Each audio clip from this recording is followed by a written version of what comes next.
sleep, I'm gone. What's good, what's good, what's good, family? Man, it's your boy, the Wall Street Trapper. Welcome to another episode of Trappin Tuesday, man. All right, man, listen, before we start every show, man, I just have to tell you that, without you all, there is no us, right? So I want you all to know that we are so thankful that each and every Tuesday, anywhere between 4,000 of y'all and 6,000 of y'all, you allow us to come inside your house, inside your car, inside your living room, while you at work on a job. Like, y'all let us come into y'all life for 162 episodes straight, y'all. And I just want you to know, but for myself and the team, man, we are so grateful. We are so just honored to be a part of your life for 3 hours, 2.5 hours, and sometimes when I really feel like talking, 4 hours in your house. So for that, man, I just want to say, and my team just want to say, man, thank y'all, man. So we're going to salute y'all again. All right, Jose, we got some people in the house tonight. We got some guests in the house. Right, so we got some guests. We got our first live audience in the trap, man. So oh man, like we so thankful for that. We just wanted to do a guest run to see, what it would look like to bring our family home. And so we thankful for that. We, for taking the trip to come into the trap, to see us get busy, to feel the energy, man. So, Jose, we got to shout them out, too, you heard me? Let's go. Shout them out, too. All right, man, so let's get to it, man. So I had a phenomenal day, right? And, Jose, it made me think about something that I want to say to start this episode off is we must not be saddened by the storms. We must be shaped by them. Right? I wanna start off with that. I'm gonna say that again because I need to take us somewhere. Right? We must not be saddened by the storms. So one of the things I learned is Seattle, Washington, is a state that has one of the nation's highest suicide rates. Right? And they're always at the top because it rains so much. And so I realized, Jose, in thinking about that while rain can be relaxing, too much of it can be saddening. Right? But last week we talked about being planted and not buried. One of the key essentials to being planted is water. There's even a study that came out that said human beings could actually survive off drinking rainwater. Blew my mind. I did not know that. So what that tells us is the storm can actually shape us more than it should sadden us. All right, I'm gonna dig in that, but I need us to anchor to that right quick. Right? And so what we gotta also realize is the rain is so essential, not just for the moment, it is actually essential, watch this, Jose, in perpetuity. Okay, like I'm setting the tone right here because I need us to understand the foundation of where we're going at, right? And what I mean by in perpetuity is it is not just essential for now, it is essential forever. And every time we go through history, Jose, I realized something, that after every great storm or every great flood comes a flourishing. After every great storm or every great flood, there comes a flourishing. Oh man, I'm setting this groundwork and y'all don't even see it. Y'all don't even see it, right? The people who panic in the storm never get the opportunity to understand the significance of it. All right, now we about to go to another level of this. I'm about to take us to another part. Watch me here. During the storm, the seed has to store some water.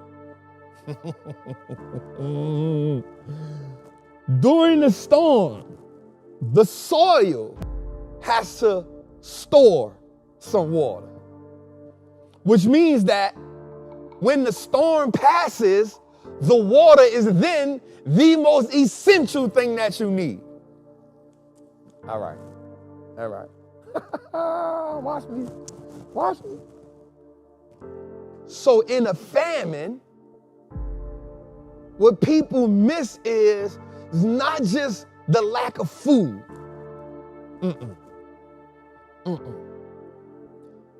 It's the lack of nourishment that comes from water that gives everything else essence.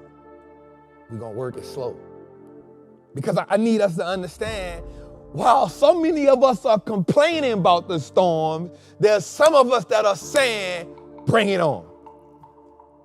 Right? There's some of us that look at the storm and say, there's so much opportunity here because I can visualize what comes after. So, I want us to say this to ourselves. Moving forward, I will consolidate the chaos. Meaning, when the chaos is all over, because I'm a firm believer in everybody, when you say it rains, it pours. Right? Like when one thing happens, it becomes a domino effect of everything happening.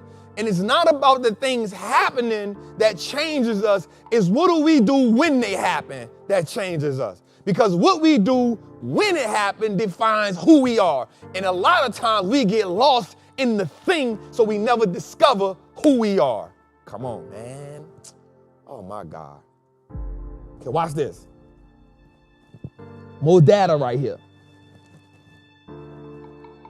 There are actually mountains in this world that have watermarks from a great flood. It's crazy. Okay, let me say this again. There are actually mountains in this world that have been carved that has left residue from great floods. Which means to me that in order to survive a travesty, it leaves scars. And one of the ways that we determine someone's resiliency is by looking at their scars. Oh my God. Oh my God. So when you look at me, or when I look at you, a lot of times, wait, let me back up a little bit, Jose. I am 100% guilty of saying one of my biggest flaws is that I look at people and determine who they are and if I can communicate them by their scars. I'm gonna be first to say that. Like, the first thing I have this as a bad habit. Guys, you gotta still work on me, because I tend to judge people based on their scars. Because I look at myself and I always reflect on my scars to keep in mind how far I come, but also to make sure I got room for the ones where I'm gonna leave. They missed out. Okay, let me say it again. Sometimes I look at my scars to remind me of how far I came, but to also make room to see if I got room for the scars that's coming for where I'm going. All right. That's an inclination in my heart to tell me you cannot be comfortable in a place you've never been. So to get where you gotta go, you gotta have room for the scars. Okay, we setting the tone here. Now we gonna dig deeper. It becomes hard for people to build wealth because they are afraid of new scars.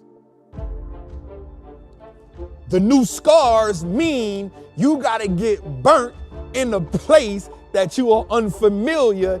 And in essence, it is not human nature to be comfortable in the unfamiliar. It is human nature to be comfortable in a place that we've already resided in. Okay. It is human nature to be comfortable in a place where we've already fought to get to. And sometimes the fight to getting to a comfortable place can be tiresome. So this is why people dream to be millionaires, but they're comfortable with being thousandaires. Because the millionaire requires deeper scars. And in order to be ready for deeper scars, you gotta consolidate the chaos. That means you got to look at everything going wrong and still say, I know where I'm going.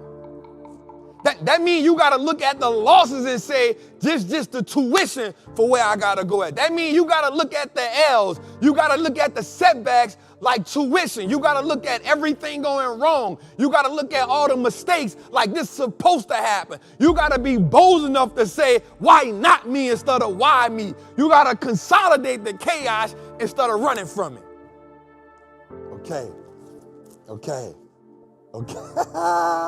Okay, watch me here. There's a point in our lives. There's a point in our lives where we have to look at the future and say, this is what I was destined to be. There's a point in our lives where we got to disregard everything around us and say, this is just the prerequisite for what my alignment is. So the key word in that, Jose, is alignment. Now watch this. The thing about alignment is you got to pull on yourself in uncomfortable ways in order to get in alignment. So when you drive your car and you know how you know it's out of line, you take your hands off the wheel and it starts to go one way or another. Now the thing about that is, Jose, you can actually keep driving the car out of alignment. But the thing about driving it while it's not in alignment, the longer you drive it while it's not in alignment, it starts to affect the other things on the vehicle. So then the brakes start going off, and then the tie rods start moving over a little bit. Then the axis can shift a little bit, and then things start going wrong with the engine for no reason. So what happens is, the longer that you are out of alignment, the longer it will take you to get to the destination. Now you are opening the door for other things to go wrong. So to get in alignment, you got to make the hard decision to put things where they belong at, not where they're comfortable at. That's it. So watch this. So the comfort is actually not in alignment.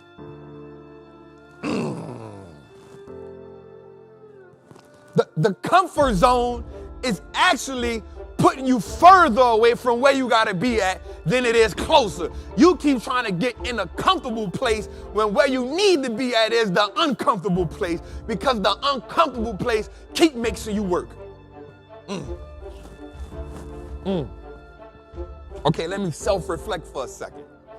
Let me self-reflect for a second, because that's the thing that people can relate to the most, right? Because I don't want to talk to you in theory. I want to talk to you in practicality, right? We like practicality here. Watch this. In order to make $1 million play in the market, I had to get comfortable with putting 400,000 in there. Woo. Okay. So before I was able to do that, my biggest play was 100,000. And I said, dang, that's a lot of money right there. $100,000 in a play. God, that's a lot of money. It's a lot of money. All right? I'm not going to be one of these people that feel like, man, $100,000 ain't a lot of money. No, that ain't me. 100,000 is a lot of god doggone money. So I said, all right, Trav, like, we can do this. The formula didn't change. It was my emotional capacity that needed to be stretched. So everybody here, what I need you to understand is the formula doesn't change. The emotional and mental capacity is what got to get stretched. Okay. Now, you can talk about that as much as you want, but until you get stretched, you don't know what it feels like. Okay. Okay. We're gonna do something right here, Jose. Watch me here. But the first time I put the 100,000 in, I lost 40% of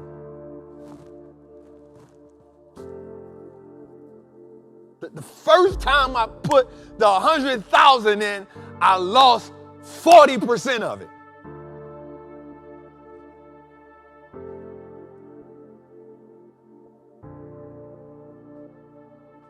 $40% of it. First time I did it.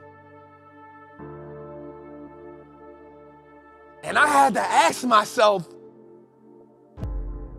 am I comfortable with here? And the first thing my brain said was, bro, you don't even have to do that. You all right. I was comfortable with not putting 100 grand in a play. I was comfortable right there. Like, I already know what I'm doing. I don't need to put 100 grand in. Why do you even want to put 100 grand in a play? But I remember I told my people something that was so powerful. In order to make $1 million, you got to be willing to lose 100. I said, okay. So watch this. I waited for another opportunity because here's the thing I learned, Jose. The world does not lack opportunities. The market does not lack opportunity. You just lack the mental capacity. Okay. And you get where you need to go at by consolidating the chaos. Why you keep saying that, Trap? Because once I lost the 40,000 of the 100,000 and I had 60,000 left, they had a whole bunch of chaos going on in my head and a whole bunch of chaos going on in my emotion. And I had to consolidate that to say, the only way I get to the million is I must move past it. Yeah, I had to move past it. I had to move past it. And moving past it doesn't mean change the formula. Moving past it means increasing the mental capacity. So I made the decision to say, hey, Trap, step back. The opportunity will present itself. Watch this. If you aren't blinded by the emotion. Okay, so emotion now plays the enemy and the hero. Man, this is so good, bro. The emotion plays the enemy and the hero because the emotion says don't do it, but the emotion also says if you do it, here's where we going. So how do you navigate the gray? You got to be willing to make decisions with speed. Oh my God, this is a masterclass. I don't think they get it. All right, let me see if I can drive that a little bit better. Okay, watch this. In order to get where we want to go in life, in order to be the person that changes our last name to an asset, in order to be able to say, I want to be a millionaire, we got to have some mental SOPs that we can always go back and relate to. Okay, that's it. That's it. So when you say something, when you say, I am capable of operating this machine, one, that's a mental SOP. Two, we got to look and say, what are the instructions to operating the machine? Three, then we got to say, what does it take for us to pull the lever? So that's why I say it's more important for us to be able to execute than it is for us to be right. Oh, man, this is so good. This is so good. This is so good. And I'm not just saying this for myself. I'm saying because what we're doing is we are giving you practical steps on how to do what you need to do to get where you need to go at. Okay, so watch me. Then the market presents me with an opportunity.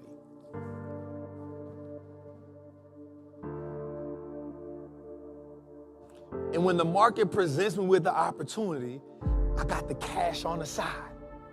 Now here's the dope part about opportunity.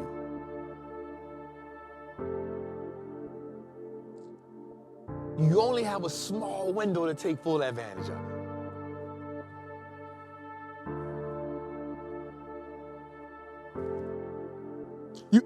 We only have a small amount of window to take advantage of a life-changing opportunity. Okay, so the market does what it does. The stock goes in rare form.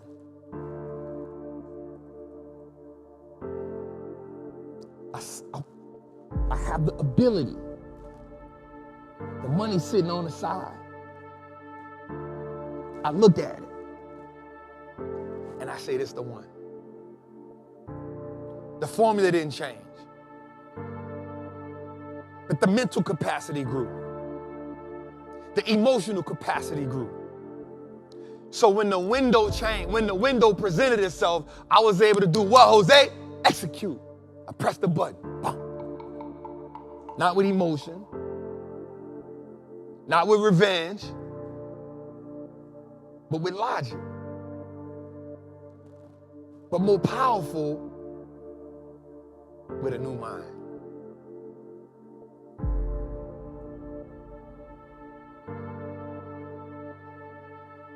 So I pressed the button. And immediately my heart started racing. Because watch this, y'all. Watch this. The residue from the trauma of when I lost the time before that presented itself. And immediately I wanted to say, hey, just sell it right here. Get your money back. Nobody not going to ever know. But the problem was with nobody ever knowing is the outside world may never know, but you going to know internally. And the one thing that will kill you in this game, and I'm not just talking about stocks here, I'm talking about life, is the mental conversation that you have with yourself. You have three conversations, yo. You have the conversation with God, you have the conversation with people, and you have the conversation with yourself. And I promise you, one of them don't matter at all. Two of them are the most important. The one you have with people does not matter. The one you have with God and the one you have with yourself are essential. Oh my God. Let me slow that one down, because I know that you missed it. You ain't get it. The one you have with God is because you professing your thoughts. But the one you have with yourself is what beliefs are born. Okay, I'm going to say it again, because you missed it. The one you have with God is what you profess. This is what you think. This is what you fear. This is what you're asking for. This is what you hope he does for you. But the one you have with yourself, see, these are internal conversations where beliefs are born. The one you have with yourself is when you're telling yourself things about yourself. And when you tell yourself things about yourself, and then you answer yourself with those things, you start doing what's called, you start building neurological pathways. Okay, and this is how beliefs are born, this is how thoughts are created, and this is how you start to operate. So if you tell yourself, I am more than capable of operating this machine, and you tell yourself that every day, that's not a conversation to the world, that's a conversation with yourself. And if you tell yourself, I want to be a millionaire every day, and you switch that to, I'm going to be a millionaire every day, and this is how I'll be a millionaire every day, that's a conversation you're having with yourself that start now building a neurological pathway, and what happens with your brain is, and your spirit is, they start to connect, and they start to tell you, this is how we going to do it. So we got to consolidate the chaos so that we can start communicating with ourselves in a way that's in alignment with our dreams. Come on, man, we bring that home. We bring that home. The conversation that you having with yourself not conducive with what you telling other people. That's why I told you the one that you tell people don't even matter, because you only telling them what you want them to believe and not what you really believe. I can tell anybody I want to be a millionaire, then they say, how you going to do it? You be like, I don't really know. I can tell anybody, I'm going to change my last name to an asset, and they say, how you going to do it? You say, I don't really know. But what's the conversation that you having with yourself? That's how you consolidate the chaos. The one you have with yourself when the world is quiet, when you in the bed, 2 o'clock in the morning, and you can't go to sleep. That's it. That's it. What is that conversation? When you driving in your car and the music not on. That's the conversation. When you close the app, when you close the TikTok, when you close the Instagram, when you close the Zoom call, what's the conversation when you leave the church, when oh my God, man, when you leave the masjid, when you finish fasting, what's the conversation you have after that? What's that conversation like? Because that's the conversation that tells me what you really feel. That's the conversation that dictates and start putting pathways together. Not the one you tell people. Because we'll tell people things just so we can say and act like we believe. It's the one that we have with ourselves. Watch this.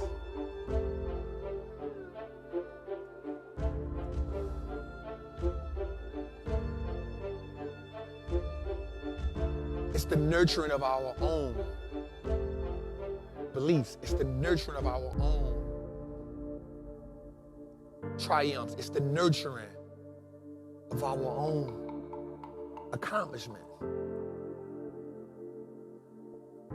So tonight, as we get into this episode, one of the things I want you to lean on heavy is, tonight, we consolidate the chaos. Because as long as I've been alive, and as long as you've been alive, there's always been chaos. There's always been on the brink of a new war. We've always been on a mass shootings. There's always been some type of chaos going on. But the thing that I've realized the most is the show must go on. The show must go on. So amidst the chaos, amidst the confusion, amidst the turmoil, the show must go on. Trappin Tuesday, episode 162. Let's go, Jose. We got a good night ahead of us, dog. How you feel, bro? Woo! Yo, you been traveling. You came through. Man, y'all can give it up. Y'all can give it up. Look, they were scared to clap. They were like, can we clap now? I don't know. Nah, they good. They good. How you feel, bro? Man, I'm feeling good. Look, real quick, I know I want to ask you how you feeling, right? I was supposed to hit the Lil Wayne concert yesterday. The what? The Lil Wayne concert. From where? He had a concert. And The crazy part, we ain't make it, right? So we gave the tickets somewhere else. They said it was nothing but Caucasians in there, right? And they talk about, look, if this person say this N-word one more time next to me. And I was like, yeah, I'm glad we ain't go though. You know what I'm saying? Whoa. So how you feel about that? How I feel about what? Caucasian saying. But it's the song. Lil Wayne said. Let's go a little further. Yeah, I'm gonna leave that alone. Let's go a little further. Leave that alone. He trying to get me. Bad in the USA. Shout out to all of my Caucasians. Boundaries that everybody should stick to. Yeah. I'll say that. You know what I'm saying? I think we have boundaries, and I think that boundaries are important. And I'll stick to that. I'm in a good mood, Jose. Let's go. Don't do that. Hey, I'm just saying. Don't do that. I'm in a good mood, right? All right, let's go. All right, so let's shout out our people right quick, man. Wait, goddamn, can't see. Shout out our people, man. Stoney Robinson was good. Freddie Cruz was good. James was good. Leela F was good. SB was good. Devon Mack was good. Elijah Bennett was good. Cheesy Bread, you in here. Why you in the chat? But I like it. I ain't mad at you. You heard me? Bernard, what the hell? It was good. Nettie, what's good, love? Yep, Jose is trying to start a riot, for sure. KJ, what's up? Shazam was good. Mac was good. Dancing Diamonds was good. KT Tactical was good, brother. Will Mack was good. Carolina Blue was good. Appreciate the super chat. Belina, Freddie Cruz, I see y'all family. January was good. Larry Morgan was good. JC Affluent was good. Will Mack, I see you, fam. Pascal was good, man. Tamara Buchanan was good. Nat, I see you, baby. Soldier was good. I see y'all, man. Professor Pat was good. Shockwave was good. I see my people, man. Okay. So that's good, man. So I want to say this, Jose, before we get into the show, bro. I want to say something, brother, I think is important. Right, let me sip me a little water right quick, dog.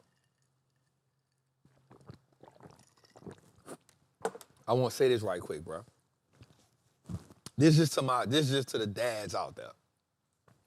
It's just to the dads out there, bro. Right? I just want to say this to every dad out there that's fighting a battle. I just want to say this to you, bro. Don't give up on them kids. Don't give up, bro. That's all I want to say. I don't want to get in deep. I'm going to just say, man, don't give up, bro. Because no matter what this world tell you, bro,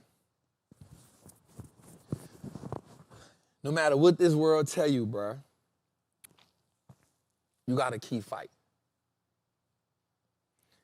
You got to keep fighting because that little one needs you, bro. And you got to keep fighting, bro. And I know, bro, like I get it, bro. That shit is stressful. Right? And bro, like, nobody don't know your battle. And I'm going to say this. It's two people who have a different perspective on how something should be happening. And as easy as communication sounds, bro, it takes two people to communicate. And sometimes that can be hard. It can be really, really, really, really hard. As easy as it sounds, like, we can but it's hard. We all wire different. We all see the world different. We all be feeling offended about shit that we should not feel offended about. But I'm going to tell you, bruh, keep fighting, my dog. Because, bruh,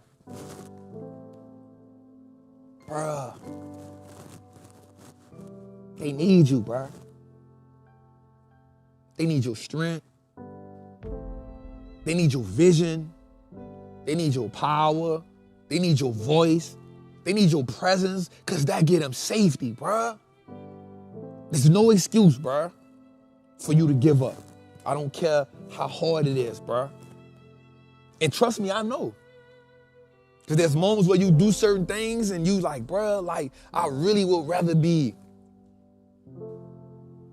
And the world can look at you, bro, in this world, and everybody gonna take somebody's side, and nobody really hears your voice. Nobody really hears your story. Bro, it ain't for them to hear. It's between you and God. Show up, bro. Show up, bro. Yep, you gotta, nobody understand the pain that you go through for missing your seed. Nobody don't understand it, bro. And be quite frankly with you, bro, nobody don't even care why you hurting. Nobody don't care, bro. Yep, you gotta miss your seed, and you gotta show up for work, and you gotta run your business, and you gotta pay employees, and you got this going on, and you got that going on, and you trying to work your job, and you can't really focus like you want to. Nobody cares, bro. Show up. Keep fighting, my dog. Keep on fighting, bro. Because, man, listen to me. All it takes is one hug, bro. And that shit gonna refuel you, my nigga.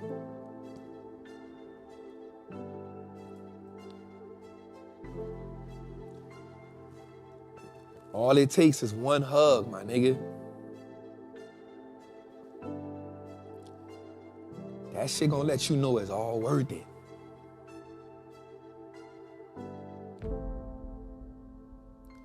Keep fighting, bruh. Don't worry about the noise. Don't worry about none of that. Keep fighting, bruh. Because they gonna remember. And I promise you this, bruh. I promise you this, bruh. That seed is stronger than you think.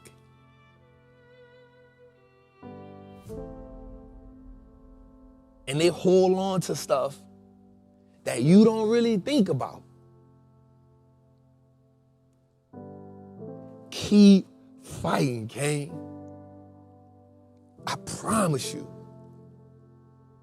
I promise you. It's gonna be worth it. It may take longer than you think. You may look weird in some people's eyes. Keep fighting, bro. Keep fighting, bro. But stop trying to fight fire with fire. That ain't the answer.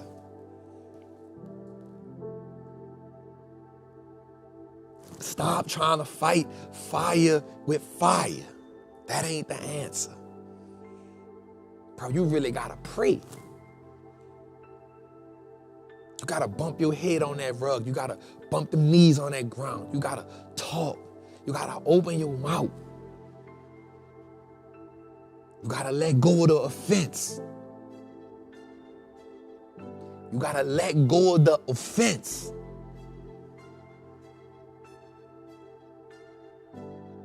It's worth it, bro. One hug. It's gonna change it all for you, bro.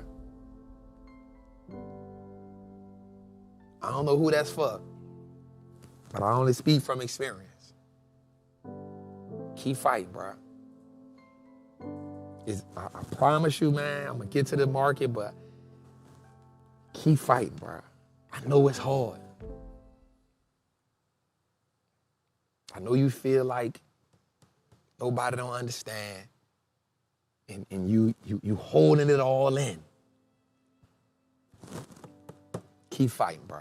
All right, Jose, let's get to the show, dog. I just needed to say that. You know I needed that. I needed to say that, dog. The church tears, you gotta lift your head back. Man, so shut up, man. You so stupid. So they roll back. You know what I'm saying? Like, ah. Oh, we got a birthday, man. Shout out to Kendrick. Where you at, family? Man, happy birthday, bro. Come up here right quick, dog. Come up here, dog. Tell you happy birthday, dog. Appreciate you for coming in on your birthday. That mean a lot. You right? You talking right to me, man. Come on, man. That's what we do here, man. That's what we do here. Shout out to Kendrick, man. Yo, Happy shout birthday. out to Kendrick and shout out to the Trappers. On my birthday, I ain't get on camera. That's all right. It ain't your birthday. It's all right. It's all right. Salute. All right. Salute. All right, so let's get into it, man. We got to get our mantra going. Audience, how y'all feel?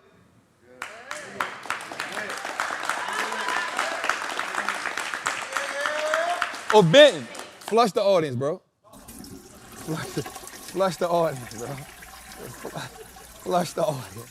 Flush. They had the delay. They still in all the Freedom Center. Is that what it is? That's what it is. The big screen, bro. The screens. I talked to Dave about it. I said, Dave, We've been working hard these last 48.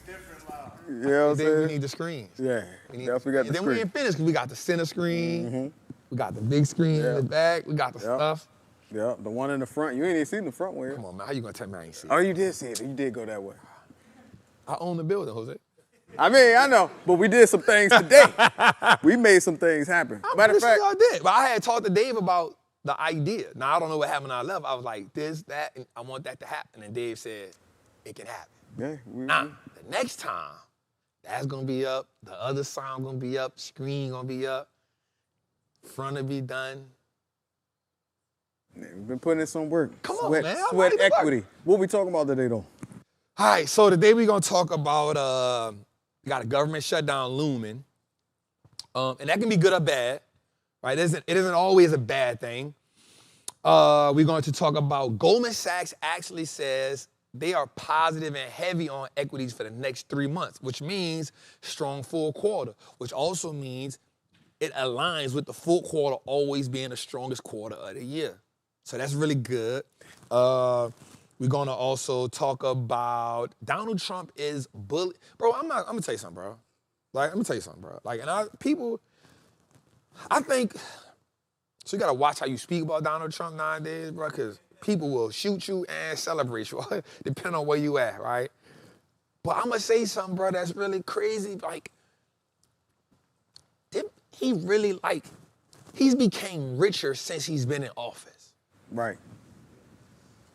Bro, like. He might walk away with $100 billion by the Bro, time he get out. No, you slipping. You slipping. Easy. He got 4 years to do that, bro. Yeah. Listen to me, bro. Listen to me, bro. I ain't never seen somebody muscle. You know what I want to ask myself? How he get that much power? That's what I want to know. Bro, they had it the whole time. They just didn't know. They was tiptoeing. No. Like, how he got people scared of him like that? Right? Like, people scared of him. Like, bro, listen. He told NVIDIA and AMD say, hey, we're going to give you 15% of our revenue. Bro, this is $1 trillion company. We giving you 15%, not you. You're missing what I'm saying. You're missing what I'm saying. Bro, he got companies just pledging money to him. And I'm just trying to figure out, like, I ain't never seen nothing like this. Give me mine. And I'm kind of in awe and kind of like, damn, like, and I put it back to being in the street, like in all the hustle around here, you gotta pay draft. He got everybody paying draft right now, and I'm just kind of blown away by how he like doing this. Like he just, hey. I've never heard that saying, pay draft. I've said that before. No, you have. Bro, I got. Who heard me speak about paying draft before? Bro, I got almost every word you've ever said. Y'all, whatever. Man, flush Jose for not even knowing. Flush Jose for not knowing. Jose, I always talk about paying draft. I've said that 1,000,000 times. I heard procaine. Terrorists, remember we talk about terrorists? Terrorists are like paying draft. I've said that 1,000,000 I'm times. gonna find it in my notes. It's all good. I mean, we you ain't good. taking the right notes. You ain't taking the right notes. We good. Who took the notes for you? Right? So we're gonna talk about that tonight.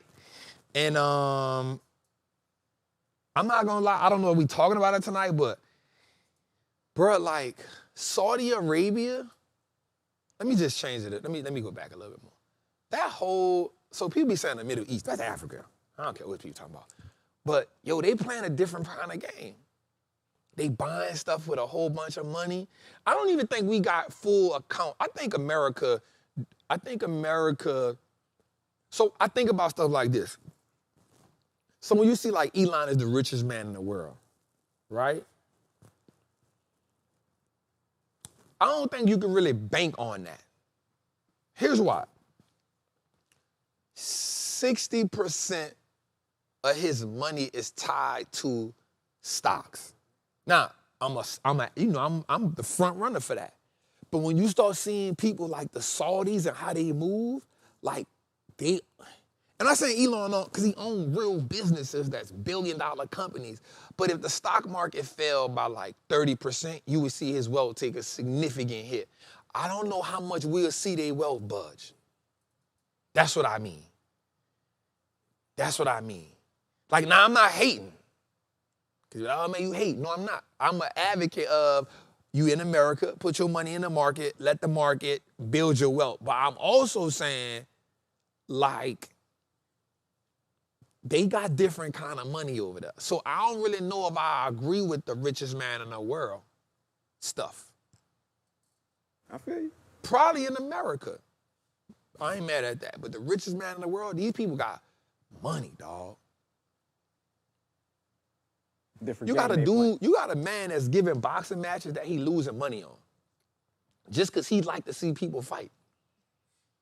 He like, nah, I ain't tripping, I'll lose the money. I'll lose the money, I just want the sport to be right. That's a different type of, all right, that's what we got going. That's the real FU money. Yeah,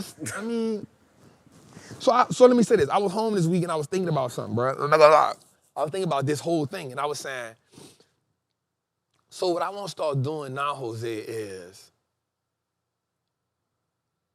somebody say, Trap, you got to bring back that lingo. I think we got to bring that back, man, because Jose be tripping, right? So what I want to start, I was talking to my dog Greedy when I was home, and I said, Greedy, I said, I gotta get you to learn how to really play the options market the way that I play it. I say, because, don't fall, partner. I want to, so as much as I love the market, like you can do so much with the market. Like you can leverage against what you got in the market. So we got this building. So here's the blueprint. So I use the market to buy this building, right? To get the down payment for this building. But we can also do that with real estate, right? So that's why I did it, because I wanted to show us that we could do that. So what I want us to realize is you can use the market to buy real estate. But once you buy the first piece of property, you've now opened the door, right? So this is what I was breaking down to Greedy when I was home. I said, Greedy, I bought the building with the market, right? So the next thing now is, my goal is to really build out a building, a business from a commercial real estate perspective. That don't have nothing to do with me. That's really my goal. To build this out where I can be like an ambassador for the building, but the building ain't predicated on me. That make sense? So I said, listen, the building was 5.5. The minute we bought it and got it appraised at 5.7. The minute, just with the little stuff we did to it, our appraisal right now is gonna go for 6. Automatic. Only been in it, next month be a year, right? So we done, next, it's crazy. But watch this. Once I finish with both buildings, it'll probably appraise for 8. Once I finish both buildings, everything, it'll probably appraise for 7.5 to 8. But watch this. I can then, once the building start cash flowing, like, I don't even got to do it a lot. You can then go buy another, I can go now get another commercial building without coming out of pocket. Oh, they missed the bar. You feel me? So that's the power of it.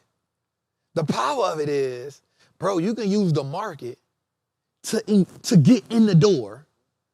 But then once you're in the door, you can then use the building to now say, hey, I want to get another one. So let's even backtrack that. Let's say you really want to start building wealth, right? Let's say you really, that's why I say the conversation we have with people is different than the one you have with yourself. Because when you start having a different conversation with yourself, then what happens is, this is why I'm not so much a fan of ChatGPT, because what happens is it's going to make you stop thinking, right? But I understand that you got to use it.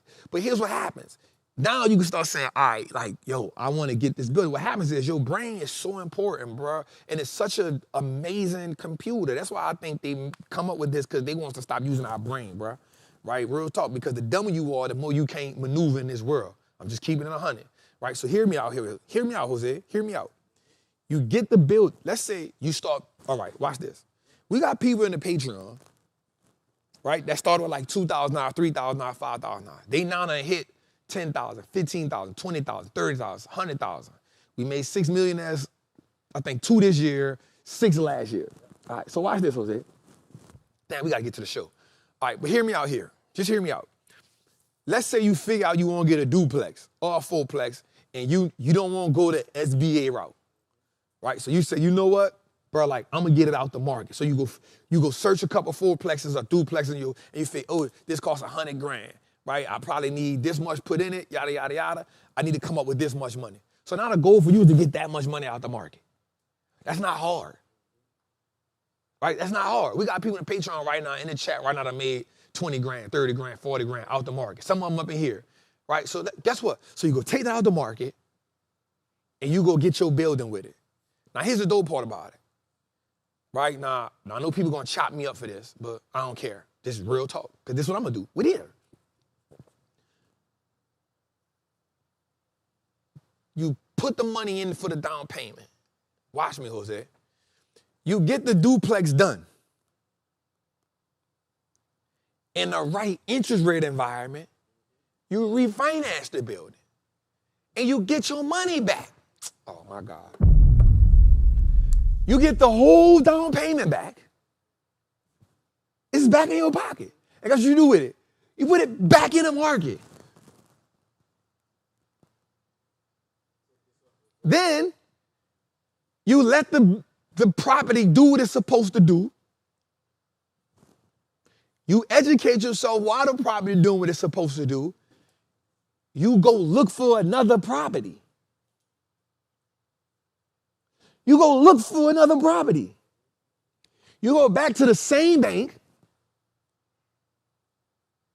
Hear me. You use the equity in. I'm going to sit down. You borrow against the property, and you just do the same. Bro, it's rinse and repeat. Now, the dope part about it is this. You can take the cash flow. This is so good. You can take the cash flow and either put it back in the market and pay down the house at one time. So you can be using the rent from the house, pay off the market, paying off the house, and putting it in the market, letting the market work for you simultaneously. So I'm talking to Greedy last night, and I said, bruh, once I do this with this building, I said, what people don't realize is, and this comes from the banker himself. He said, because you bought a commercial property, you've now opened yourself up to another type of money. So I said, why you say that? He said, well, because the bank will give anybody money to get a house or a duplex, but to get a commercial building, you got to be bankable. So I remember going through that. So I'm going to tell everybody here, here's what you got to get. First thing you got to get is all your assets, all your liabilities, all that, you got to get it rolled down. You got to get what's called a personal financial statement. Write that down. That's what you need to be working on right now. If you really want to build wealth, you got to be working on getting a personal financial statement. It's called a PFS. You need to be working on that if you're serious. Trap, how do I work on that? It's easy. Go to a banker. Hey, I need a personal financial statement. They'll give it to you. It's going to have all your assets, all your liabilities. Now, if you don't know how to do it, once they give it to you, it's going to be a lot of information. Then you go hire somebody that you trust that's in the banking world. It could be a broker. It could be anybody that's going to be a financial fiduciary. And you just got to get them. Hey, this is the crypto I got. This is the stocks I got. Here's the dope part about it, bro. Watch this. The stocks you put up this year, when you do it again next year, it's going to be done grown. So guess what you just did? You just increase your net worth again. So you take the personal financial statement and you redo it once a year with any bank that you looking to build a relationship with. So here's another thing. Okay, Jose, we got to get to the show. God damn, I'm late. Here's the thing. I'm telling you what you got to do now because of what I learned. You got to go open up different bank accounts. Why, Trap? Because you want different borrowing relationships. You need different borrowing relationships because what Chase Bank might not do, Fifth Third Bank might do. What Fifth Third Bank might don't do, Pinnacle might do. What they might don't do. So you got to go get different. And watch what I'm about to say here. The best bank to get money from is not a big bank. It's a smaller bank. Because the big bank, they don't got to deal with you. The smaller bank want the money. I'm telling y'all some game right here. The JP Morgan, even though they got the trillions of dollars, they be like, bro, we got big money. We don't care about you getting 100,000, 200,000. But you go to somebody like Fifth Third Bank or somebody that's smaller, they'll be like, hey, we want that. We want to loan you the 100,000, 200,000. Do you got the personal financial statement? Once you hit them with that, bam, they're going to be like, ooh, let me see. Are you good? Because now your personal financial statement can cover or close to what you're trying to get. All right, let's get to the show. Goddamn. My bad, y'all. They already saying clip that up. Huh? They already saying clip it up. I'm telling you, bro. This is what I learned from real first-hand experience, bro. I don't got to sell nobody that. I'm not trying to be the next real estate agent or the real estate guru, bro. I'm learning in real time.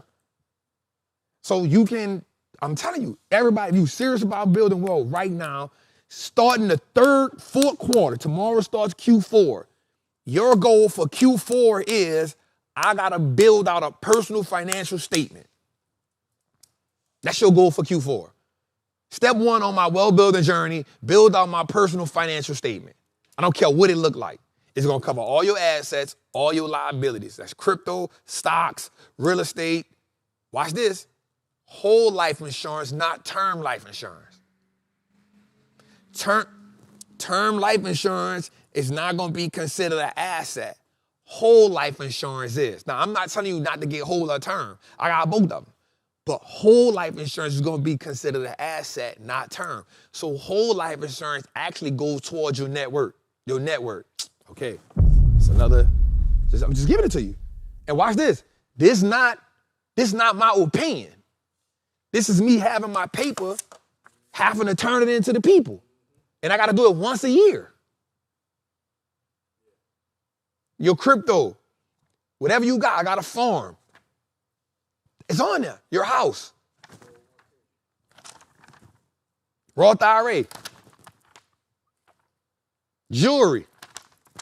If it's real.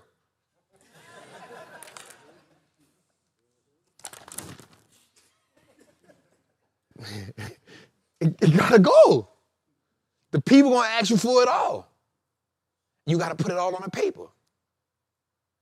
And they're gonna say, oh, your net worth is, that's the crazy part. Oh, your net worth is, you don't even realize you're a millionaire. That done went over everybody's head just now. People don't even realize that they millionaires. And the first generation one. You the first one in your family with $500,000 with net worth. You don't even know it though. You know why? Because you only judging your net worth on your bank account. That's the only thing you judge your net worth on. You judge your net worth on your bank account. And here's the crazy part about that. Stats say that's the worst thing to judge your net worth on. Because it loses value every day. All right, come on. Where the damn mantra at? Come on, we an hour in and no mantra. Benton in the back punching all the air, crazy. the oxygen. Jose, get him off get him. All right, let's go. I heard y'all in here saying the mantra, y'all. Bruh, the level of struggle, them trying to say the mantra off memorizing it. Bruh. Let me tell y'all something. That mantra ain't no joke, you heard me? I was listening to it, I was like, wrong. Bam, flush my dog. All right, let's go, man. Let's get it. I am a certified Wall Street trapper. I am confident in my ability to make great investments. The stock market is a machine that prints money, and I am more than capable of operating this machine. Not only will I free myself, but my family will eat for a lifetime based on the information I apply today. I'm a money maker and a wealth builder. Today, I wanted to see this. I wanted to hear how I was going to go. I wanted to hear. All right, today, I break all the chains that anchor me to that poverty mindset. My ancestors will smile now because I turned our last name into an asset. My family's purchasing power will increase indefinitely. Today, I make the declaration that no longer will I be a slave to money. No longer will a generation behind me inherit lack. No longer will I submit to selling my time for money. I am a first-generation millionaire. I am an architect of my family's legacy. I am a certified Wall Street trapper. And Wall Street looks like us now. Let's go, Jose. All right. We got a goddamn show to do. And I'm excited about it. How y'all feel in the audience? Boy, I was about to.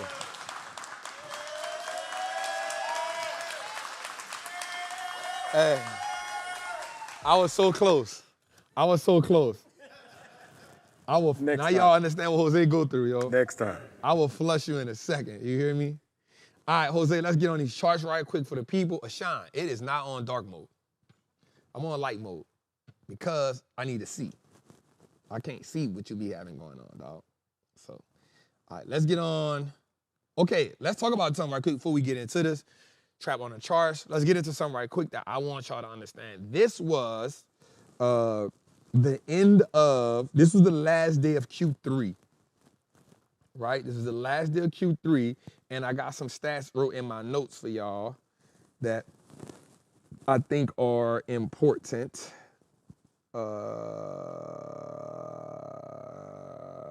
Okay, so what I wrote down was, what are these notes have for this? This is gonna be important, Jose, because I don't think people understand what they navigated. All right, so Q3, so watch this. In 1 month,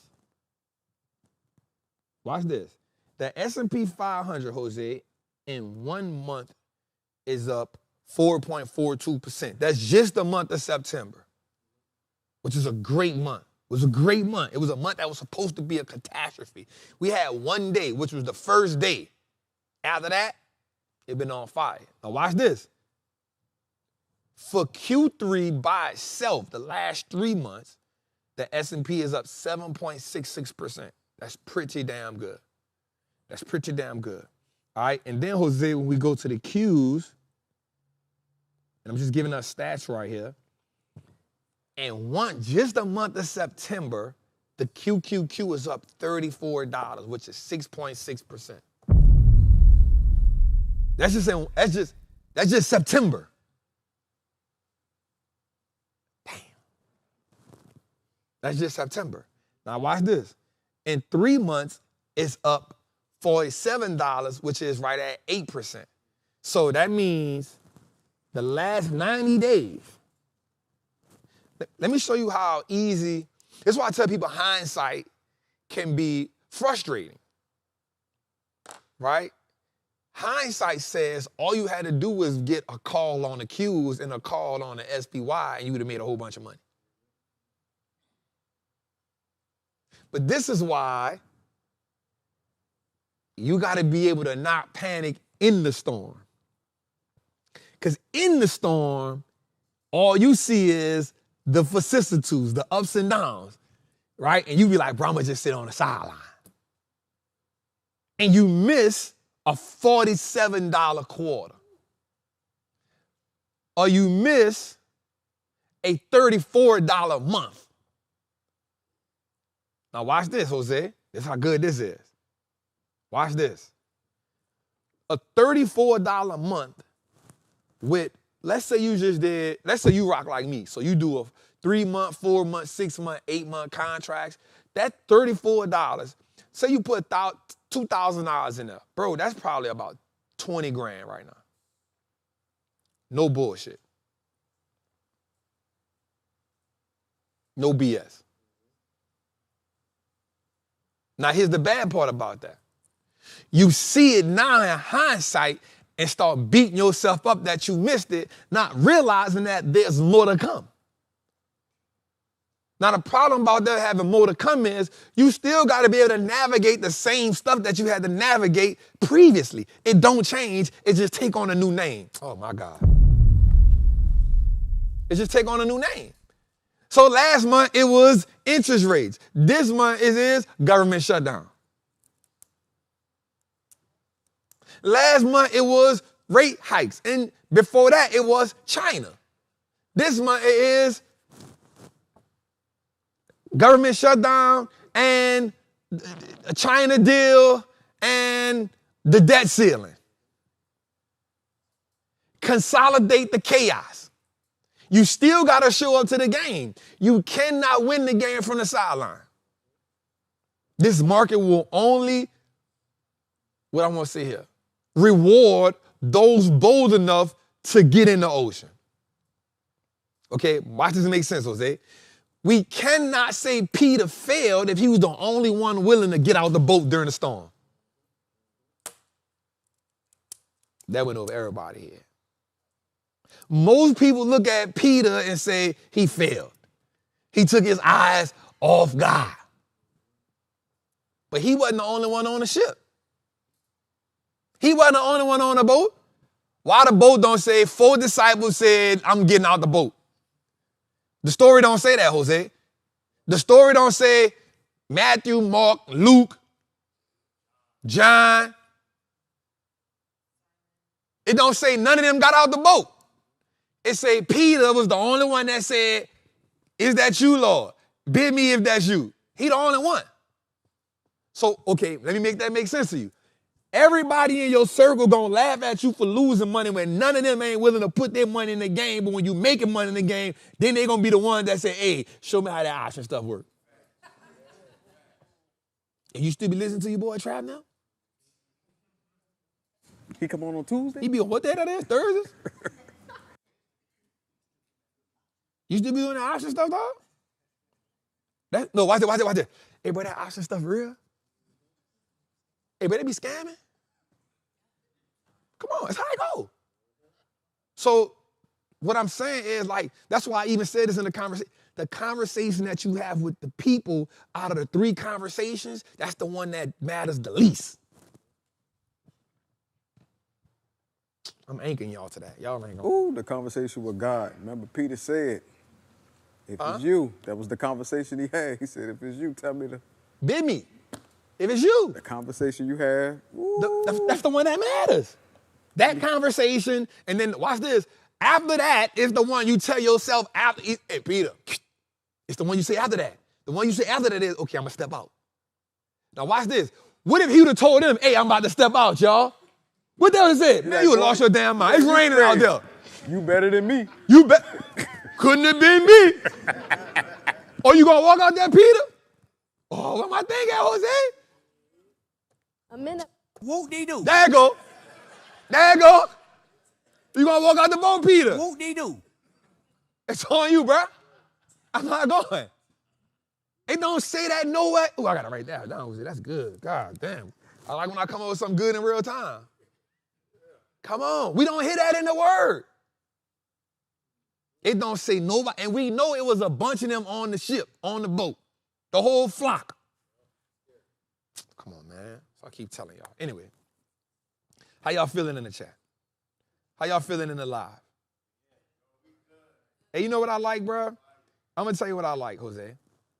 Ben, this is going to be a longer show, goddammit. Our people here, dog. Come on, Ben, you getting all that overtime anyway, dog. You had a bunch of overtime yesterday, today, setting up. God damn, dog. All right, so what I want to do, Jose, too, is a lot of people is hitting me up with, like, man, Trav, I'm on my way, dog. Like, my dog was hitting me up in the airport.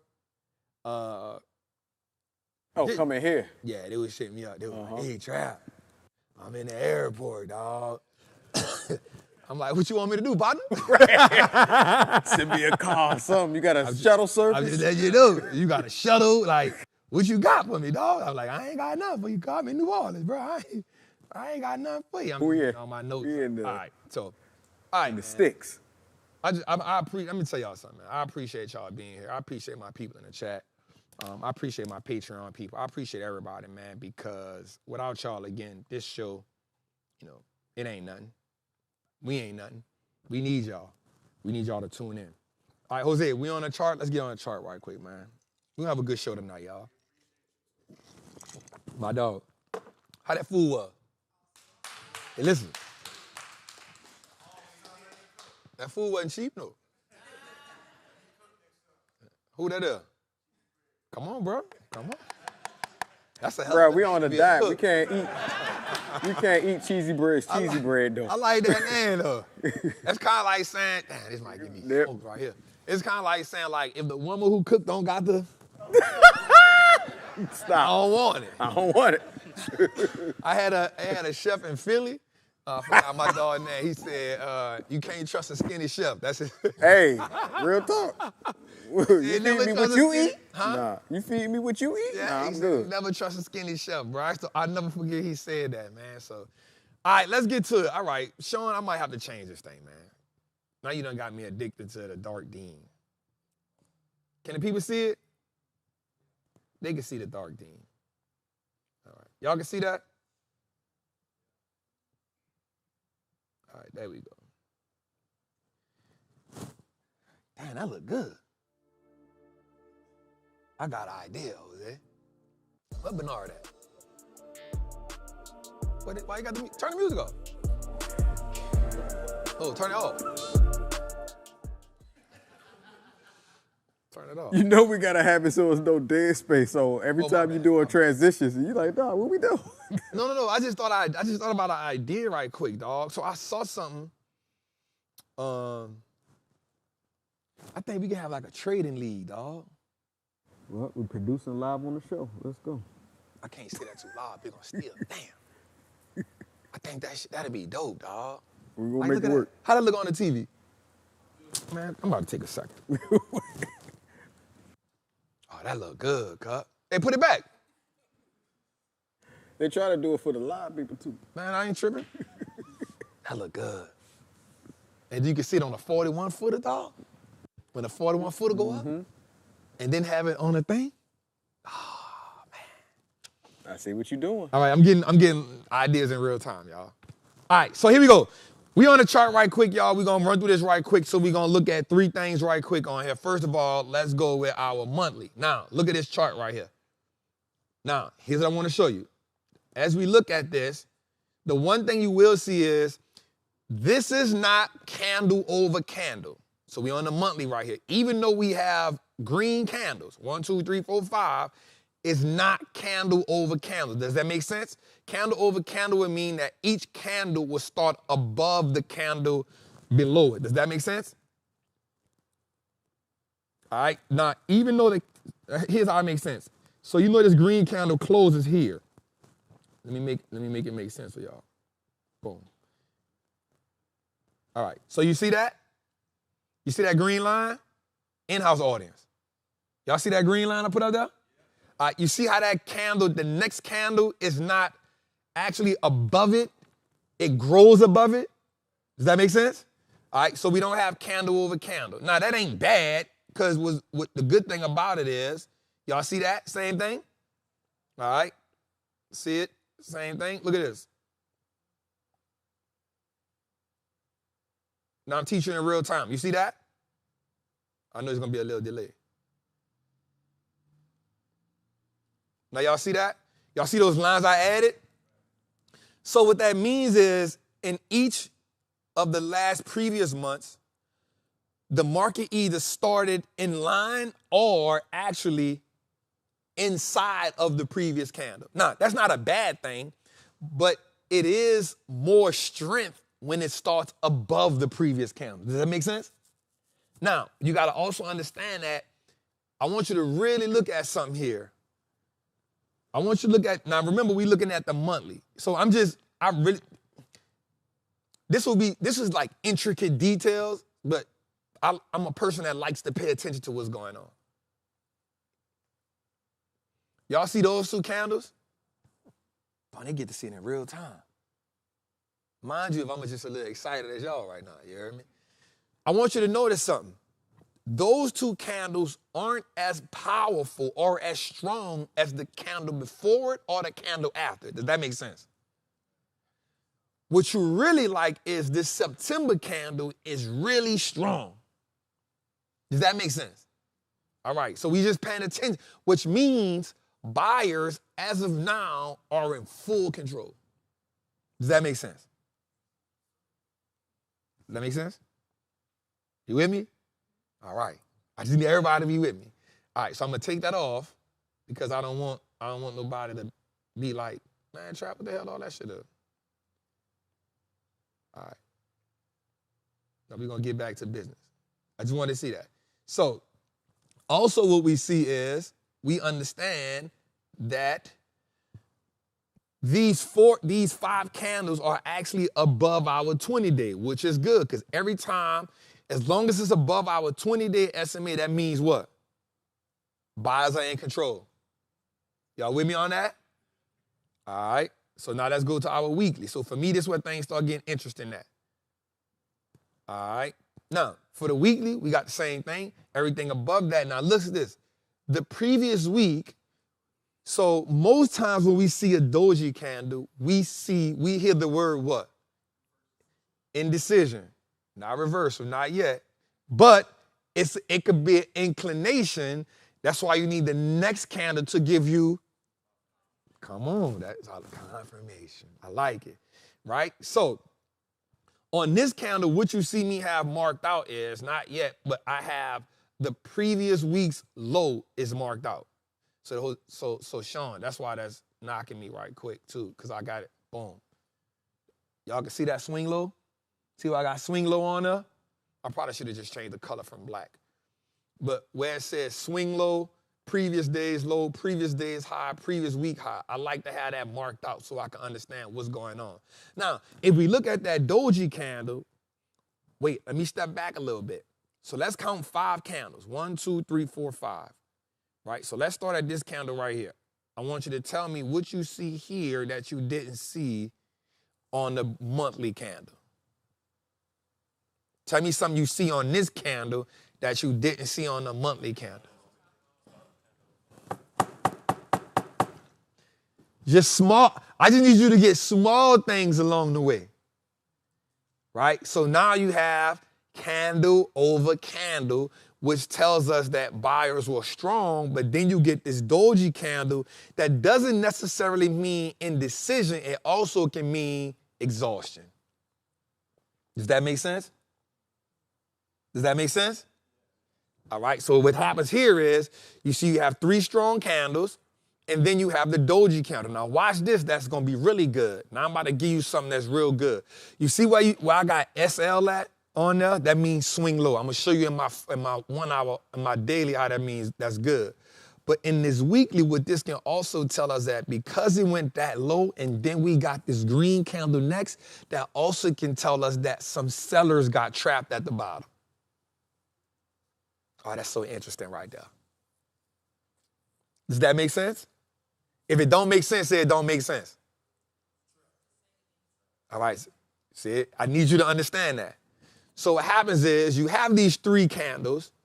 Now remember, this is a weekly, so this candle takes 1 week to form, right? These candles on this page right here on this time frame takes 1 week to form. So you have 3 green candles in a row, boom, boom, boom. But then you have a doji candle that has a longer bottom side than top side. With that, and then you have a green candle that comes behind it, which forms for this previous week. What this candle tells us is that some sellers got in late. They had time to, in this week previous to this week, which is last week, the sellers actually could have made some money. Oh, this is so good. I like how y'all looking at the screen right now too. Damn, I wish all y'all that's in there would have been in here so y'all can see how they looking at the screen and they balancing between looking at the screen and looking at me. I like it, right? And so one of the things we try to do always is not about trying to sound brilliant when you're reading this. It's making sense of what's going on. If you can tell yourself a story of what's going on, you can read a goddamn on chart. What happens is we look at charts from people and we be like, oh, they're using all these prolific words and I don't know what none of that means, but it sounds smart. But if you can just tell yourself the story of what's going on and what each candle is saying, it can help you move right. If you understand what happened left, it'll tell you how to move what? There we go. So what we see is, we see that some sellers came into this week late. What do I mean late? They saw the market going down and then they try to do what? Put some puts in. But what happened was they got trapped. How do we know they got trapped? We know they got trapped because the next candle is green. Does that make sense? But watch this. Not only is it green, it's also inside of the wick of that previous candle. Am I making sense? So that tells us somebody got trapped. Now, when a seller or a buyer get trapped, they got to do one or two things. They either got to first sell and take the loss, which fuels the market, or they hold on for dear life and watch their screen go red. Does that make sense? All right? I don't know what to press for that one. I won't press them all. I might go with heal the wounds. All right, so that's good to know. Now, on this one, because it's a weekly, what we want to do is we want to mark out the previous week's high and the previous week's low. Why? Because that becomes zones for the next week. Does that make sense? So going into this week, here's what we want to see. All right, because this week not over. So you take last week's previous week high and last week's previous week low, and that becomes the range that you want to see the market break or fall through. Does that make sense? So if you fall through last week's low, you know you're going downward. If you break through last week's high, you know you're going what? Are we not telling the story here? Does it sound complicated? So one of them what you write out is previous week's high, previous week's low when you get on your chart. All right, let's go a little further. We'll get into the daily. Now you see the daily, like, wait up, child, you got more stuff wrote on there. And that's because we got more things happening. I know y'all in the chat want me to go back dark mode, but I might do this. Let me see something.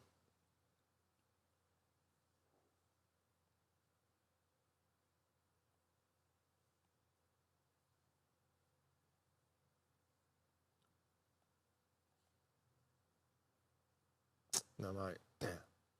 Never mind. I ain't messing with y'all. All right. So now we go into the daily. And again, it ain't about trying to go crazy. It's about helping us just understand. So on this daily, you see that SL right there, right? That's our swing low. That's the lowest point that it has been in based on this last upward move. Does that make sense?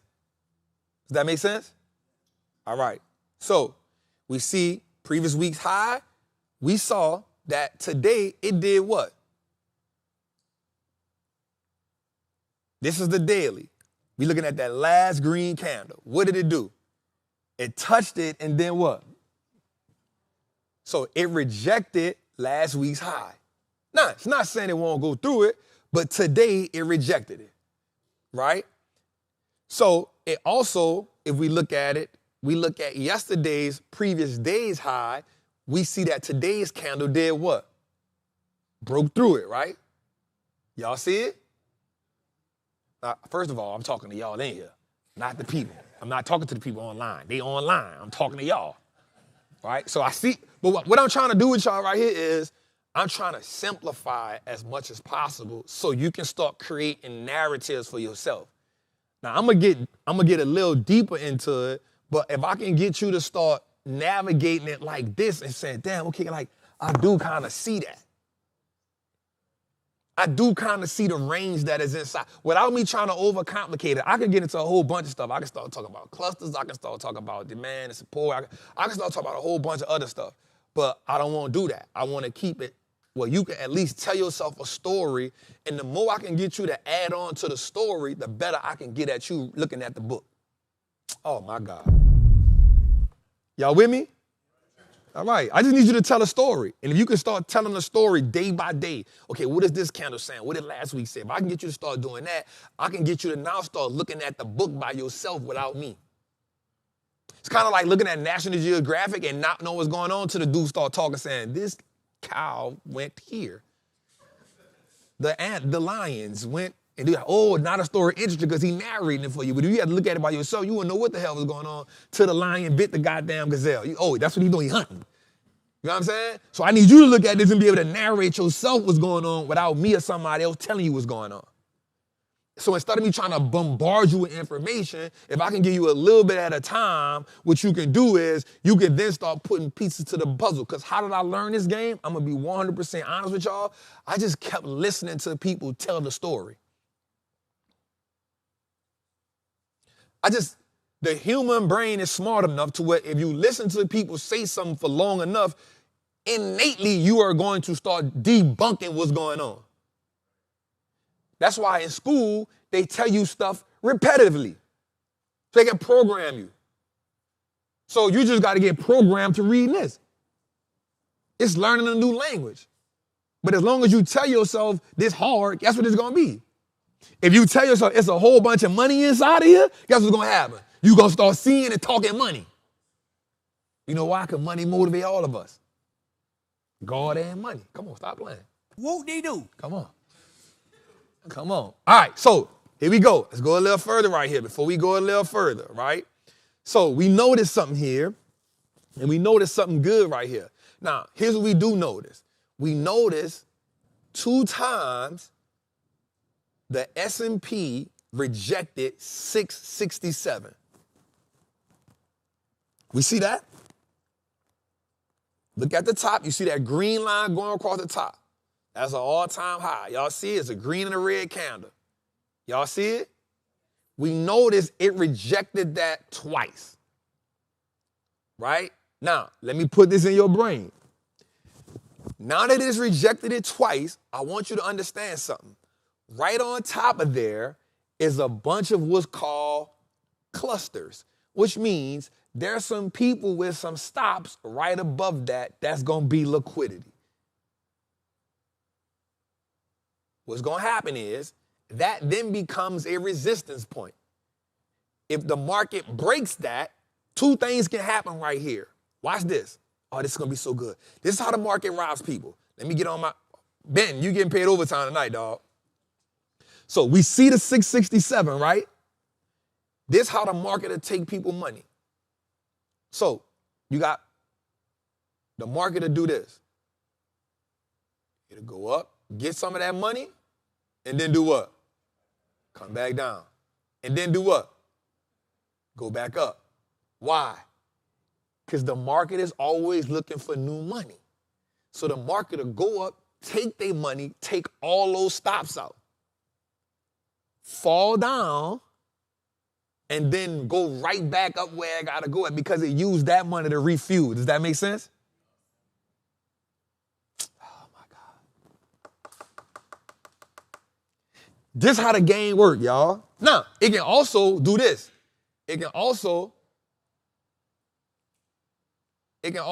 take them stops, get that money, and then fall back down. Right? But the key component here is going to do what? Get their money. That's what I call armed robbery.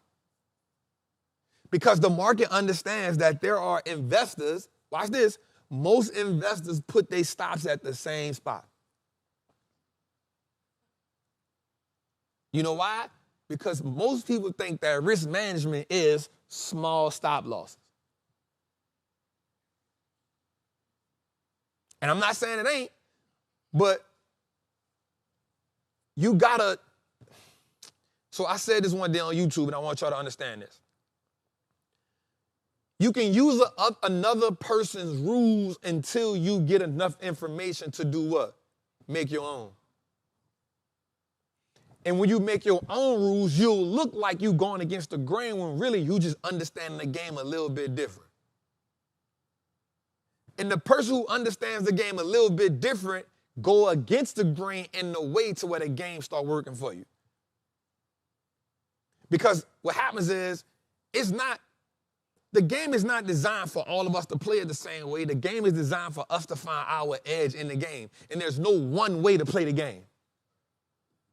There's no one way to play the game. There's a set of rules that help you win in the game until you develop more rules that give you a deeper advantage. So one of mine is, bro, I got risk tolerance that's deeper than the average person. So I can watch the stock go down a little bit and not panic, where somebody who getting in like, bro, that thing down $5 trap, I'm ready to get out. And my thing is, bro, get out then.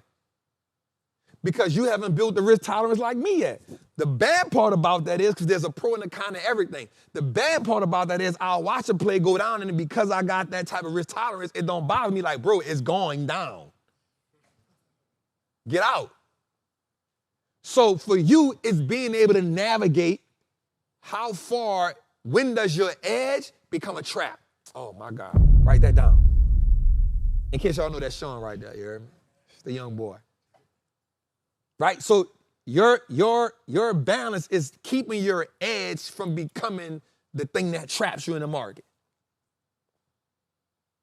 You feel me? That's the battle you always gonna be with, because nobody has a foolproof plan.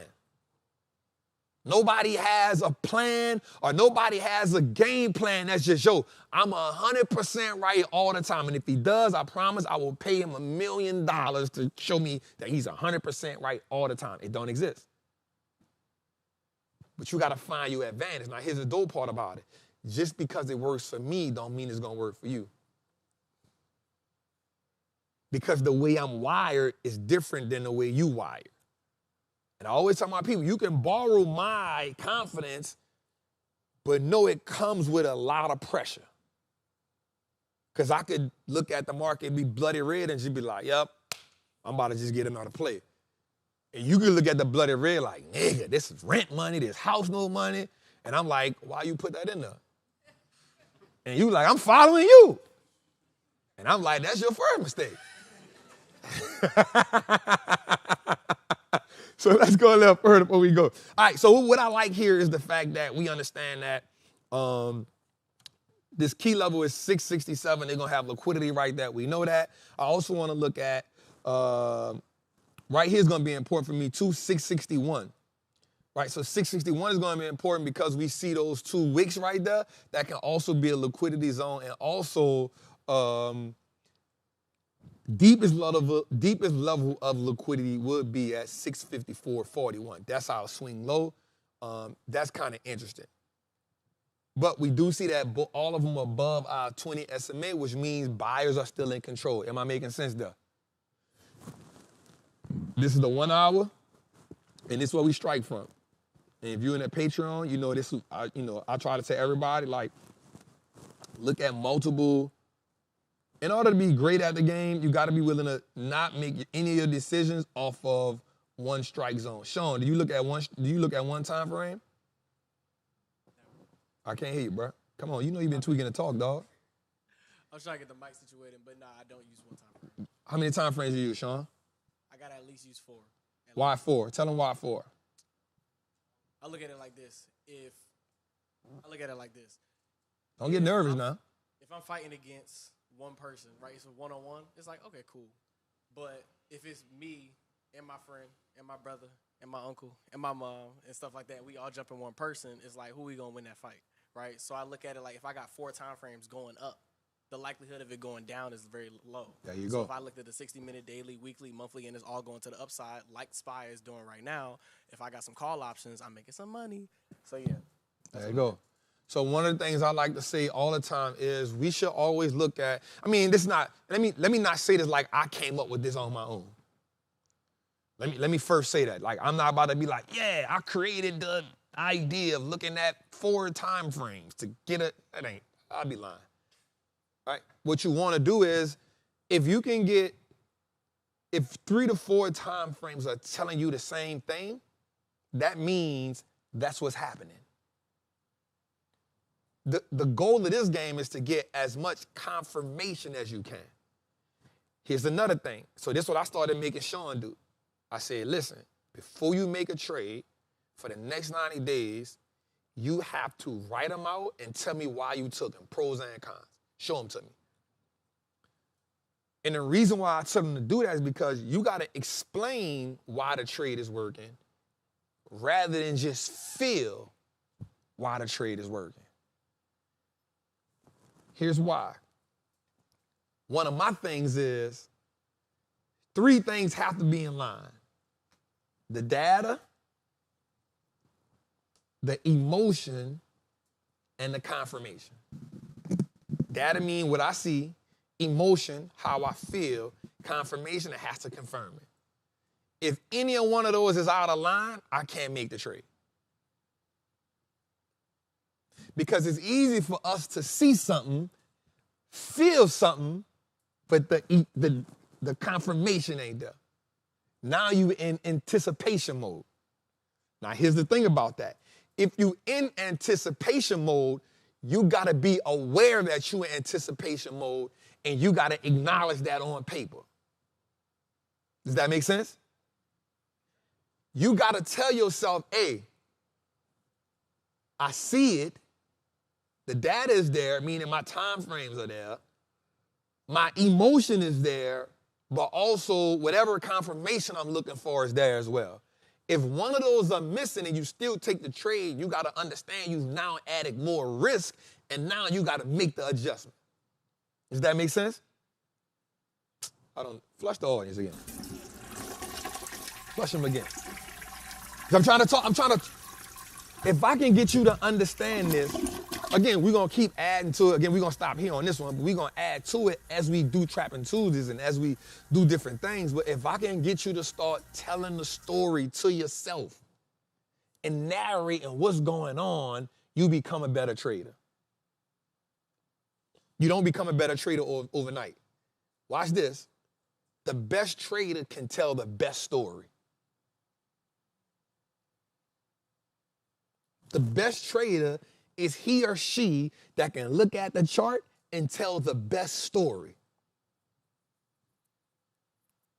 Because if you can tell yourself a story, then you can confirm what's going on.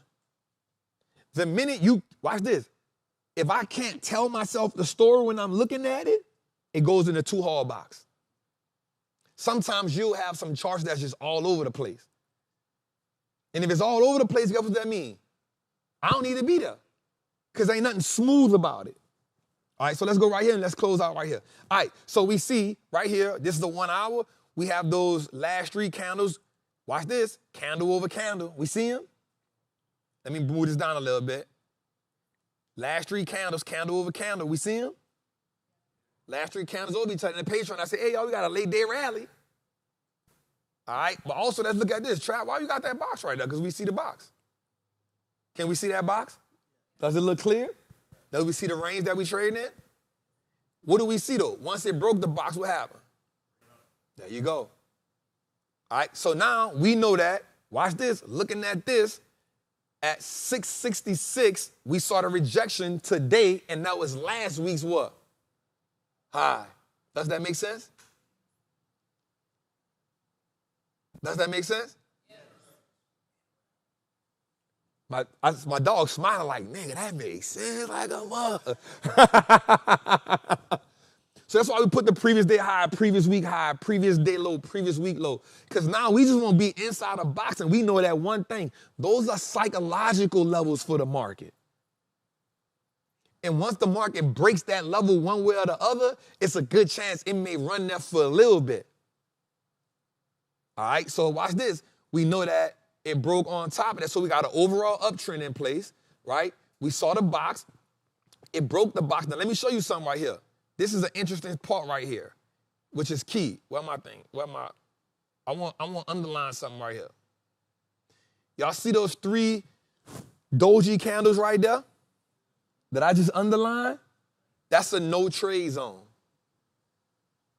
That means for 3 hours on this day, the market didn't go nowhere.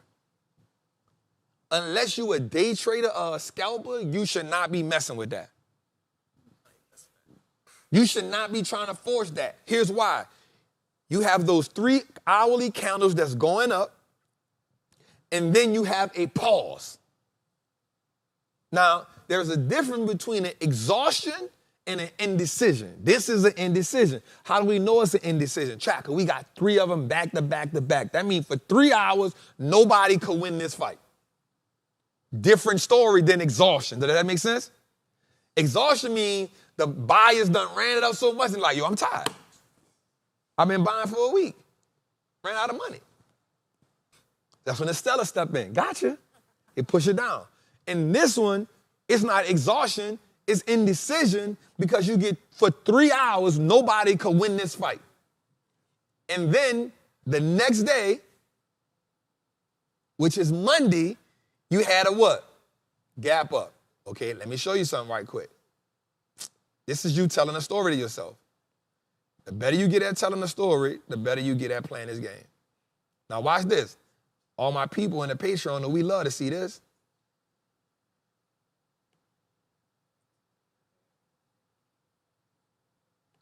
Now, if you're in the Patreon, we saw this gap up, what we would have said?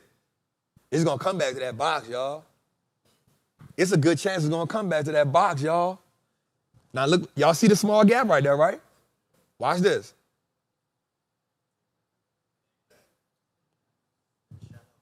And then did what?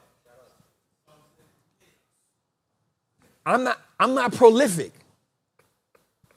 I'm not sitting here like I'm a chart master. I'm just saying, if you can tell yourself the story and you can identify this, because here's the thing about the market.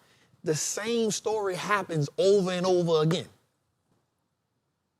You just got to go look for it. Inside the gap up, it came down, it stayed in the zone. Now, here's the thing. So after the second candle, that is now full. It's not valid no more, right? But notice it stayed there until later today, and then it hopped up out of there. Now, here's the dope part about it. It hopped up out of there and then broke previous day's high. Do y'all see it? So now, if you're looking at this based on tomorrow, you're going to ask yourself 2 things. One, first thing I'm going to ask myself is, I already understand that there's 2 pieces of resistance that I got to fight here. One, previous week's high, that can be a resistance level. 2, all-time high, that can be a resistance level. So for me, the chances of me making a call on the SPY tomorrow is slim to none. If I had to make a call on the SPY tomorrow, I would probably go against the market just because of what? Those 2 resistance levels. But I will wait till something came up to show me that. But if I'm using anticipation, I'm saying there's a resistance level at 666 and there's a resistance level at 667. It's a good chance the market can hit those and then do what? Go down. So instead of me trying to anticipate, if I don't get confirmation, I'm going to sit on the side and see what it do. Does that make sense? That's what we're looking at. We good. Chart went travel over. Let's go. How y'all feel about that? Boy, I know my squad is pissed. Benton is pissed right now, y'all. He like, we are so far off schedule, bro. It don't even make sense. All right, let's go, man. Jose, let's talk about it. Let's get into it, man. What we got? All right. Got to show them the money. Got to show the people the money. The people we want to see the money. So let me tell y'all something. I'm not going to lie. I was, honestly, so because I was in New Orleans, y'all, and I had a lot going on, I was glimpsing at the market. I was kind of looking at it at nighttime. You know, just being in court these last, you know, that just was a lot, bro. Like, emotionally, I just wasn't even in a Patreon, like, talking about it, bro, because it was a lot. But, so today, I'm going to tell y'all something. My dog. Today, I was, I looked at the market, and I was like,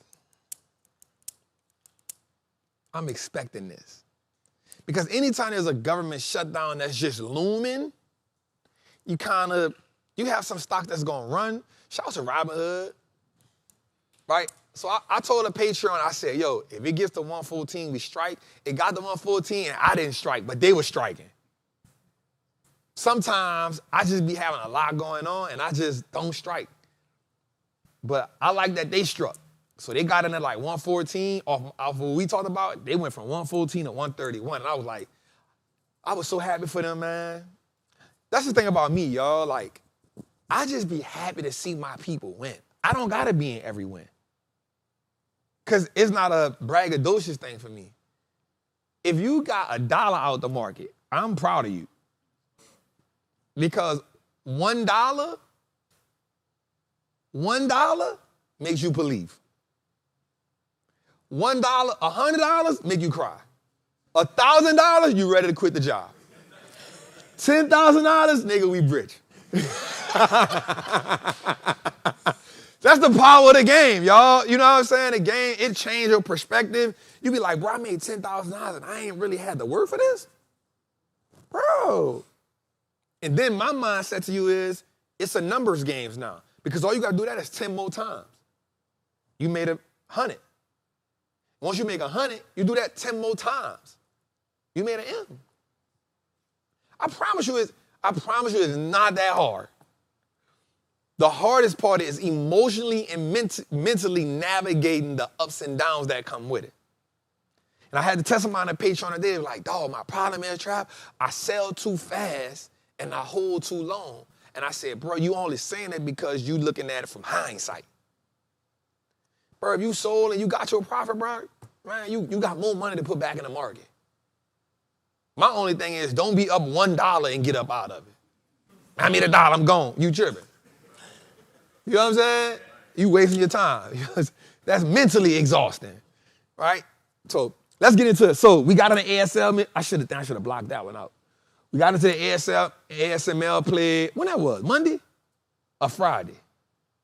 Then we got in that Friday. Friday? We got back in it Friday. So it's doing a little something for us.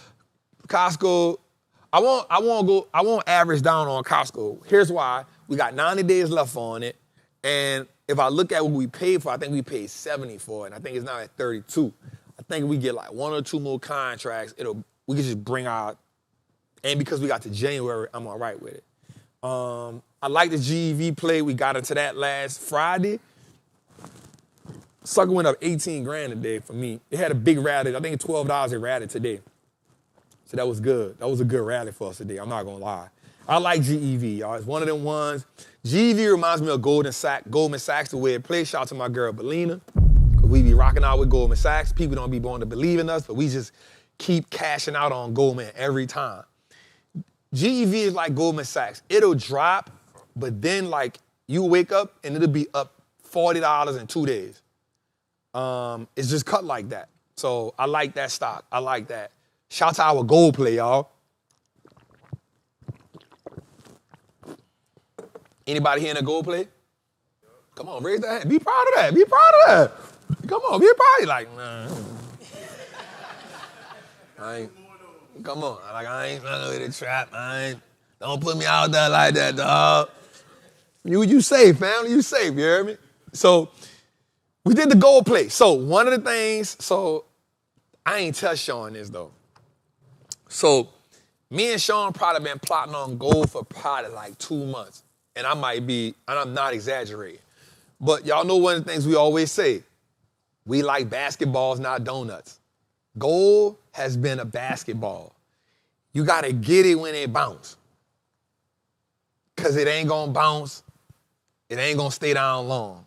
It's gonna bounce and and you sit back like trying to chase it. So it came down. I let it confirm for me what I needed. And we got in. And it's been doing this thing. So I like that. Shout out to gold. The meta play. Y'all know I like meta. Not really mad at it at all. Shout out to MU for the leg day rally. Because I think MU kind of stressed a couple people out today, especially after earnings. Some people, including myself, had a great earnings. No, it had a good, solid earnings call, and then the next day it just fell by $4, and we didn't know what the hell was going on. So, shout out to that. Netflix, I really want to beat this play up. I really want. Who said? Hey, you can tell when the play getting on somebody's nerves. She like, woo. I'm with you, sis. I'm with you. Like, this play is pissing me off so much, yo. Like, plays don't piss me off too much, but this play pissing me off, like, because it'll get to, like, 12.16, 12.20, and then go right back to 11.98. My only problem with this play is earnings is on the 21st, and it has actually been down since last earnings. It had moments where it got back to like 12.45. It's just been struggling. It's been struggling since the last earnings call. And the last earnings call wasn't bad. I just think it fell out of favor right now, and I ain't feeling that. But we gonna thug it out, you hear me, Queen? We all right. Oh, all right. She said, now we gonna make money just because of that. Let's go. All right, let's go a little further. All right, so we got the Palo Alto play. That one came back for us. We got the Palantir play. Palantir is interesting because I think last week it was positive. It's floating around that all-time high. Spotify did us bad today because the CEO is stepping down to put another CEO in. And that just made the whole stock fall. I don't like when they do stuff like that. But we got to December. Somebody asked me to average down on that one. I don't know how I feel about that. But they have earnings November the 4th. So I'm kind of interested in that. United Healthcare and Visa, they be all right. So that's what we got. Come join the Patreon. Y'all know we get busy. I'm back locked in. You know, I got everything we needed to take care of over with, so we good. Let's go. Freedom Index still in full effect. Nope, Sean, I did not sell Sprouse Farmer Market yet. But AJG is back in the green, Sean. AJG is back in the green, bro. Fight for me. Costco, CrowdStrike, CLVT, Goldman Sachs, Meta, Netflix, NVIDIA, Palantir, Sprouts Farmers Market. So, do I get rid of Sprouts Farmers Market? Please.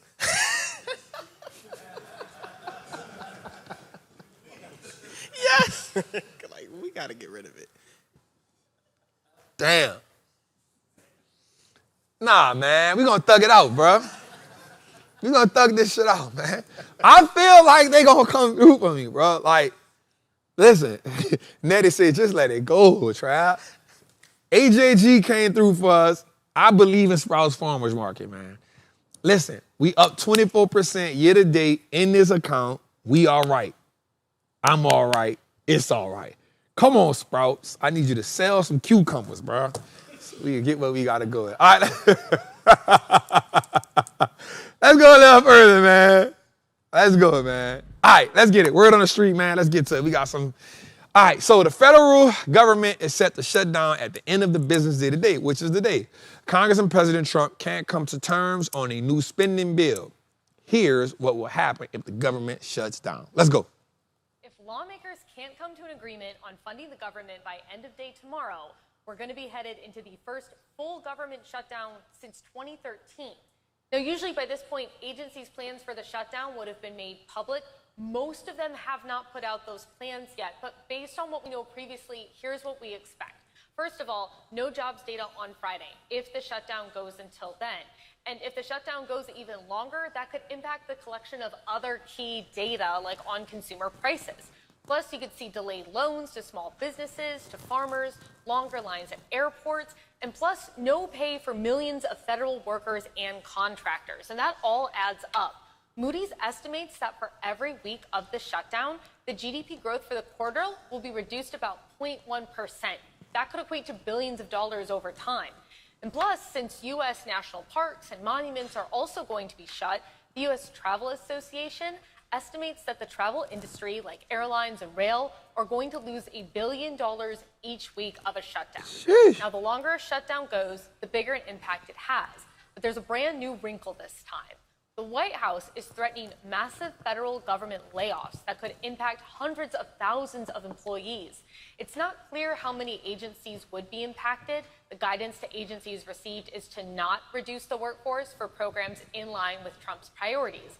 But it does raise the stakes for what a shutdown would mean for industries and the economy. All right, so $1 billion is crazy. Let's go a little further into that, right? All right, so the duration of a government shutdown depends on if the two parties can come to agreement. So between 1976 and 2019, here's how it stayed by date. 10 was the highest, no, in 1978, 17 days. In 95, December, we had 21 days. In 2018, we had 35 days. Now, let's go a little further because I want really dig into that a little bit, right? So, why is the government on verge of shutting down? Each year, Congress must pass a spending bill by October 1st. And so that means by 12:01 a.m., the government will shut down, right? The start of a fiscal year. So remember, that is the start of a fiscal year. So not a 365-day year, right? Does that make sense? All right. So in order to fund government departments and for federal agents, because no appropriations bill have been passed for the upcoming fiscal year, lawmakers must agree to stopgap measure to keep the government running. But lawmakers have not agreed on a deal, with each side blaming each other. Ain't that what we always hear them doing? The government, the Democrats blame the Republicans, Republicans blame the Democrats. So let's go a little further, right? What happens if lawmakers fail to reach a deal? If in a shutdown, the federal government stops all non-essential functions. Historically, that has led to furloughing of hundreds of thousands of federal workers and the closure of many government facilities, including national parks. In the last government shutdown, from December 2018 to January 19, I remember that. That was right before the pandemic. Y'all remember that? I remember that, boy. It's like we got out of that and went right into the pandemic. I was like, God dang, right? So some 800,000 government employees were sent home. Let's go a little further. How would it impact the U.S. economy? The Congressional Budget Office estimated that last shutdown during Trump's administration, the longest in history, reduced economic output by $1 billion, including $33 billion that the U.S. economy never regained. A shutdown will also lead to a delay in the release of key economic data. Now, my question is this. Somebody said, My question is this. A rate cut is coming, but then, and it's just me, is this a way to not get the data out? Y'all see where I'm going? Right? Is this a way, and it's just me thinking, is this a way to not get the data out that shows where the economy is headed with tariffs? Right? Because what people don't realize is that tariffs are inflationary. Right? They are inflationary because companies will, even though we understand that companies making a lot of money, guess what? They're not eating that cost. So two things that companies do to keep profitability: raise prices and fire people. It's how you keep profitability. And so we had some economic data about to come out. I'm not saying it's gonna happen, but I'm saying, what if this is to prolong what was supposed to come out that could have also sent the market one way or another? Does that make sense? I'm not saying I'm right. I'm just saying there's a probability here, especially with us in such a delicate place economically.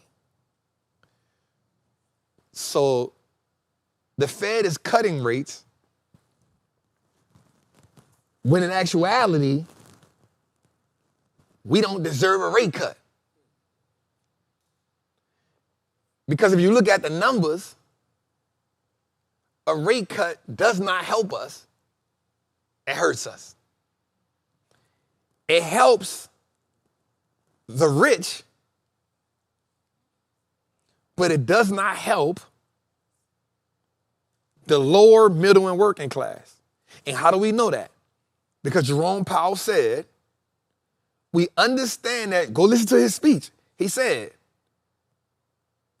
we understand that there is a lot of economic pressure on the lower income portion of America. This is not my words. This is his words. We also understand that there's pressure on, so it was lower income Americans. He specifically said Black and Latino and college students. This is exact words. So a rate cut, if we understand it, so the Fed has what's called a dual mandate, which is inflation, keep right with inflation, with price stability and job security, right? So that's the Fed's overall objective. Keep prices affordable and keep people working, right? That's the Fed's overall objective. Well, let me ask you a question. Who needs the most jobs? I don't think, and I'm not saying this from a hateful or rich people don't need jobs. The most. It's the people that's working check to check. It's the people that's, when we get the economic data and it says that the average person is 30 days behind on at least one bill, wouldn't I believe that those are the people that need the job more than anything? Not the person sitting with $1 million in their bank account. I'm not mad at that person, but I'm just saying, if we're looking at price stability and job security, employment data, which is the employment data moves the market and inflation moves the market, would it not be more rationale to make sure that people can be able to have a job? Just from my perspective. So that tells me that the rate cut just makes it easier for wealthy people and businesses to do what? Borrow more money. That's all I got for y'all right now. Let's go a little further. So the U.S. dollar is having its worst year in decades, which goes along with the rate cut. The dollar just hit a 50-year low in the first half of 2025. The U.S. dollar fell about 11%, its steepest drop since 1973. The slide comes from political uncertainty, tariff policies, and fears that the Fed's independent under Trump. And in rising deficits, it weakened growth, and investors are shifting to money abroad. For the U.S., this means pricier imports, but stronger exports. Experts warn another 10% could be coming. Now, the thing about that is, so you got to pay attention to some of the stuff that Trump be doing. Like that's what I'm telling you, he be playing these cold-blooded mind games, and I just be looking like, bro, dude really be finessing the system. You can't be mad at him for finessing the system. One of the things that really made me look at this dude one day when he told Hillary Clinton, "You're not gonna do that." She was talking about something. He was like, "You're not gonna do that because all your friends play the same tax game. So I know you ain't gonna change that bill." When him and Hillary Clinton had a debate, I can't think exactly what he said, but he told her, "Of course I use the system. Of course I use it." And so does he was telling about her text messages. He was like, "Of course I use the system. And everybody in them text messages, you gotta use the system too. That's how I know you're not gonna change that law. So you lying up here." And I said, yo, he really said it on national TV. I think for us, what we gotta learn how to do is, so one of the things I learned was, in every cartoon on every show we looked at, it always painted the rich people as what? Greedy and evil.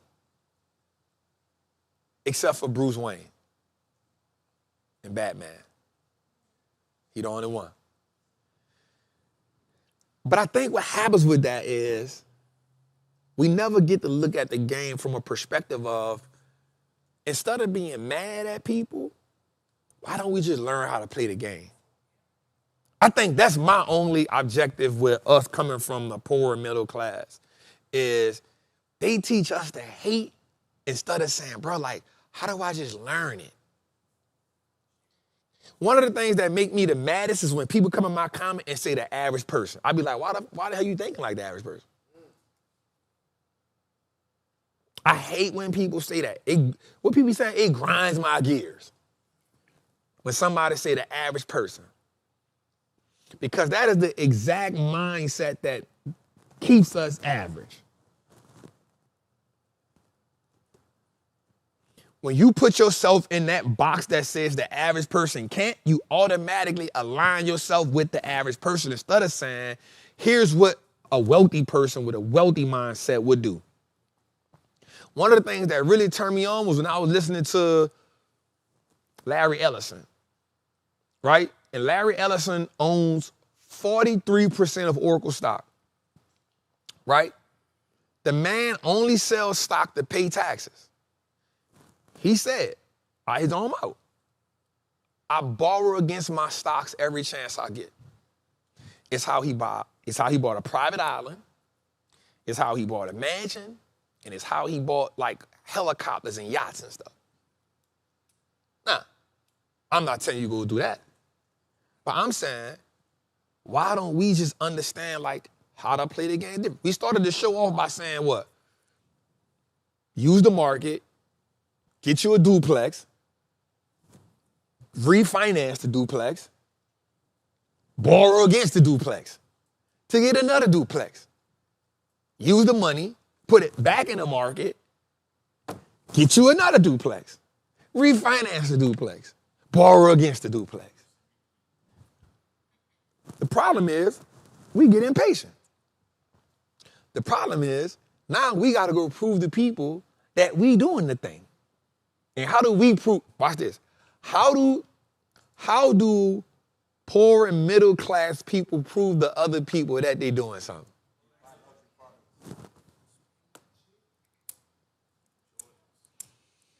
It's so now we working backwards. Now we working backwards. Now, I will say this. When you come from poor middle class, you do some things in the beginning to get that out your system. I'm not mad at that, but you can't keep it up forever. You got to stop it. You got to get it out your system and you say, you know what? Hey, all right, I see what we got going on right here. All right, this money is abundant right here. So if we can get out of the mindset of proving to people, because watch this, yo, and this was something I heard and I re-paraphrased it and I use it to this day. As long as you put money before God, God gonna keep making that money prove itself. And I promise you, the money gonna run out of stability.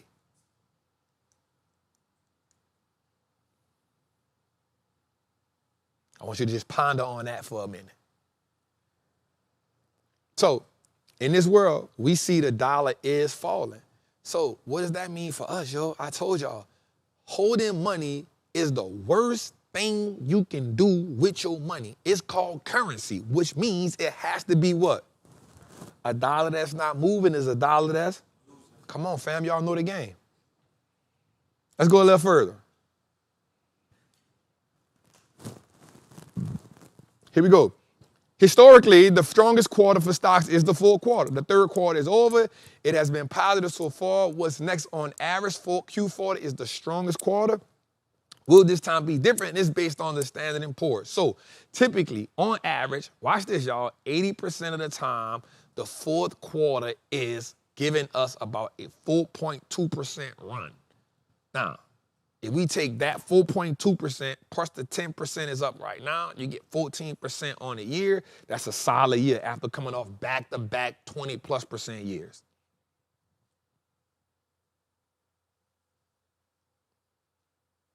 Say this again. I want you to take heed to this. Right? 80% of the time.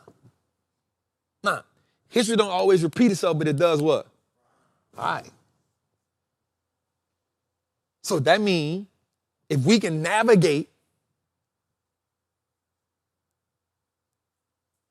the downs of these next 90 days, we can actually be in position to finish the year strong.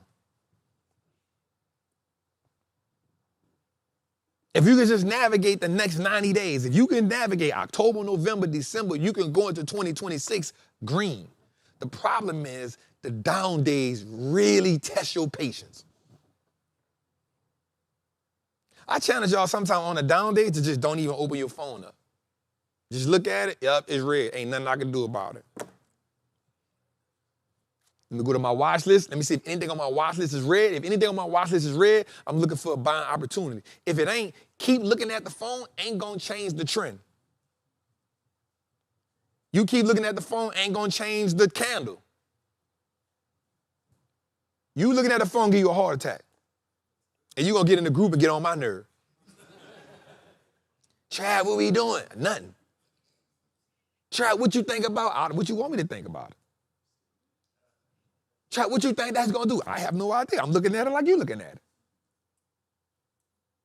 Right? They be want me to give them confirmation on. I'm looking at it like you, family. All right. So let's go a little further. So Q4, I want y'all to put your Q4 hat on. Put your Q4 hat on. All right. Watch this. Historically, the strongest quarter for stocks is the fourth, but let's go into this.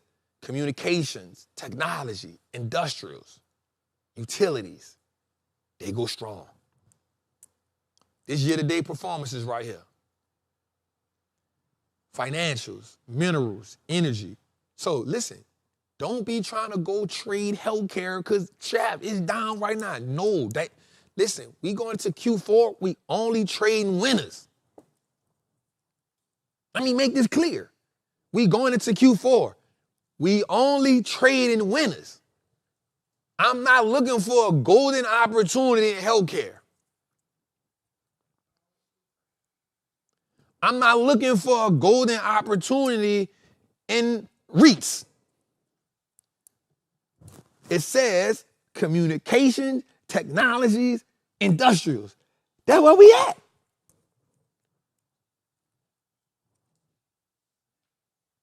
Am I making sense here? We don't got it. You trade winners. That's what you trade. You don't go looking for the, oh man, this thing down, it got to go up.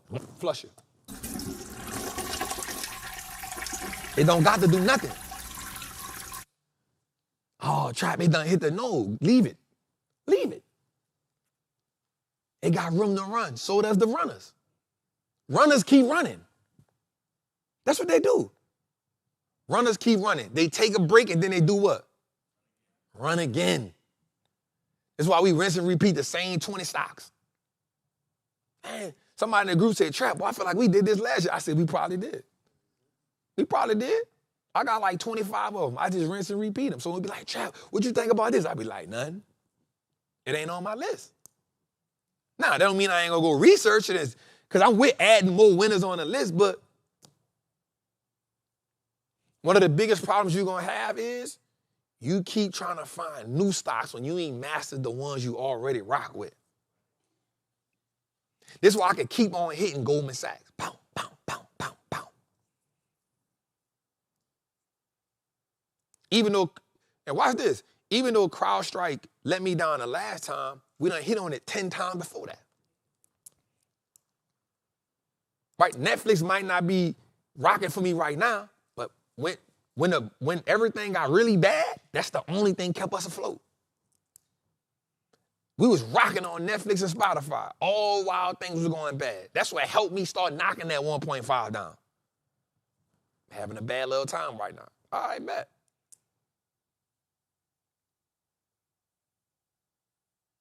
Meta, we ain't lost on a meta trade ever.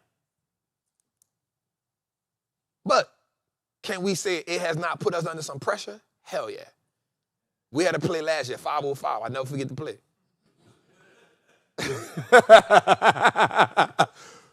5 months in a row we down. The last month it just went crazy. It went out the park. I'm talking about 5 months. They like, Trav. I'm like, I'm with you, fam.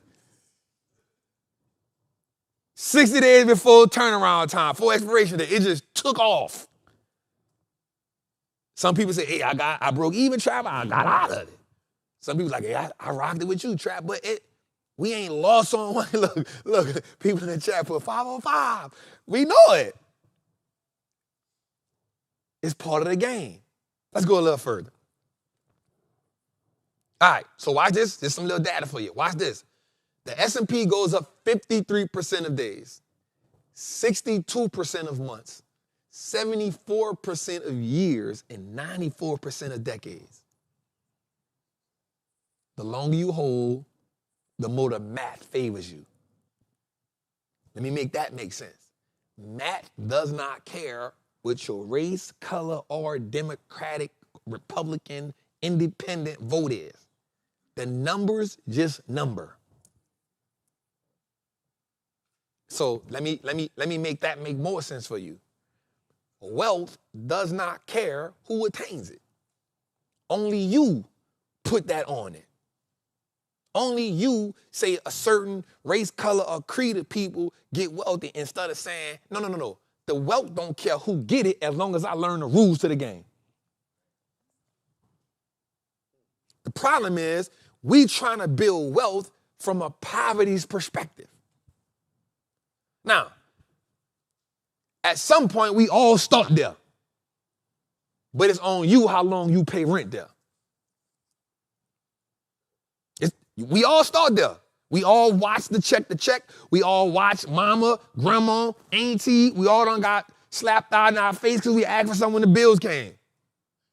We all done got a slip of throat ass because when you go in the store, don't ask me for nothing, don't touch nothing. We'd all been through it. Come on. But it's on you how long you pay to stay there. At some point, you got to get evicted from that mindset. And as much as people hate mindset talk, mindset is essential to getting to the next level. You start talking to people about mindset, they start saying, oh, I guess he's going to talk about mindset. Oh, he's going to talk about mindset. Oh, she's going to talk about mindset. I hate when people talk about mindset. Well, if you don't got the mindset, how you going to execute? If you don't got the mindset, how you going to execute? Your mindset is why you the way you are, because we get trained by our environment and we get trained by our peer group to think a certain way. So when people ask me, Trap, I promise, this year alone, I spent $200,000. This is no lie. I bought 3 mentorships this year.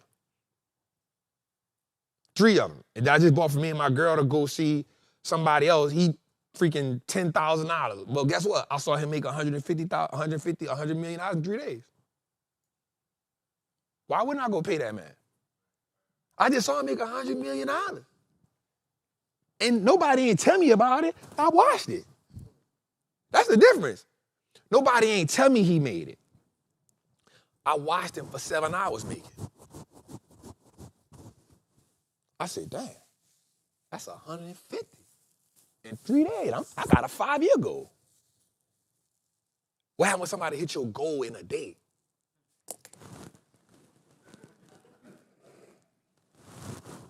What they do?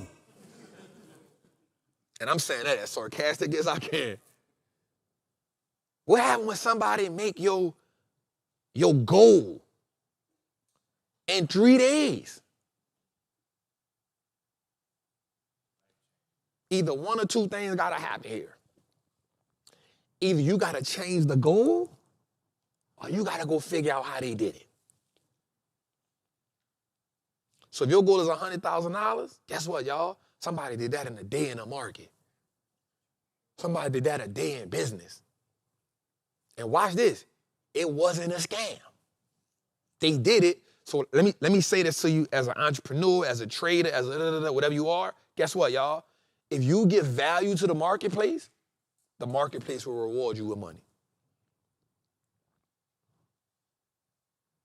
But if you give value to the stock market, value meaning I'm paying attention to what's going on, I'm understanding what's going on, I'm not trying to gamble here.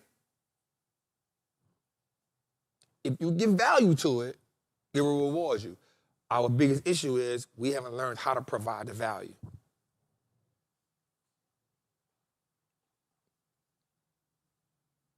So I don't go on mind sit in front of that boy for 2 days. Man, what's that, bro? Yeah. Let me sit here. See what you're talking about. At least he's gonna teach me one thing that I ain't know already.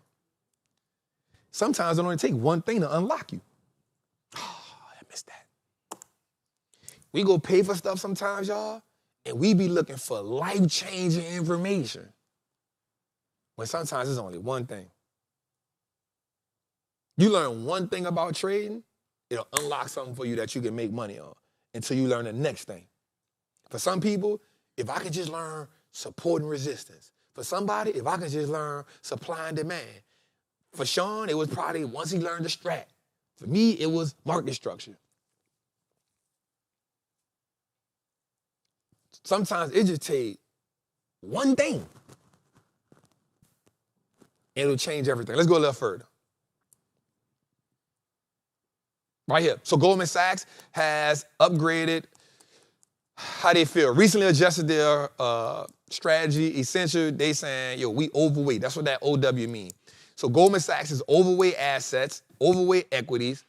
They are neutral on 10-year bonds. They are neutral on commodities. They are neutral on cash, and they're underweight credit. Y'all see that? Say it again.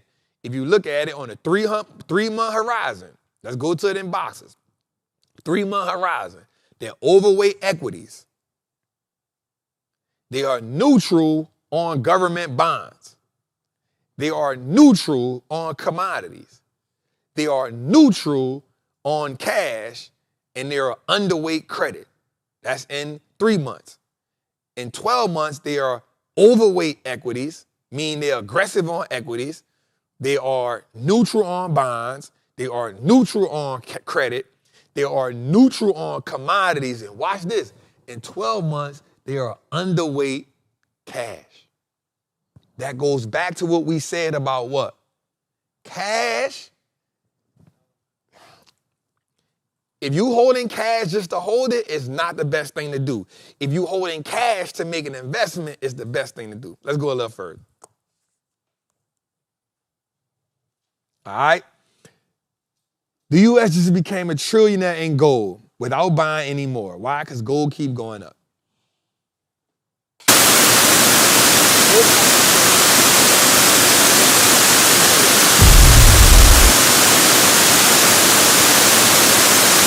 Pushing the total value of the U.S. Treasury to 261.5 million ounce reserve over $1 trillion mark for the first time in history.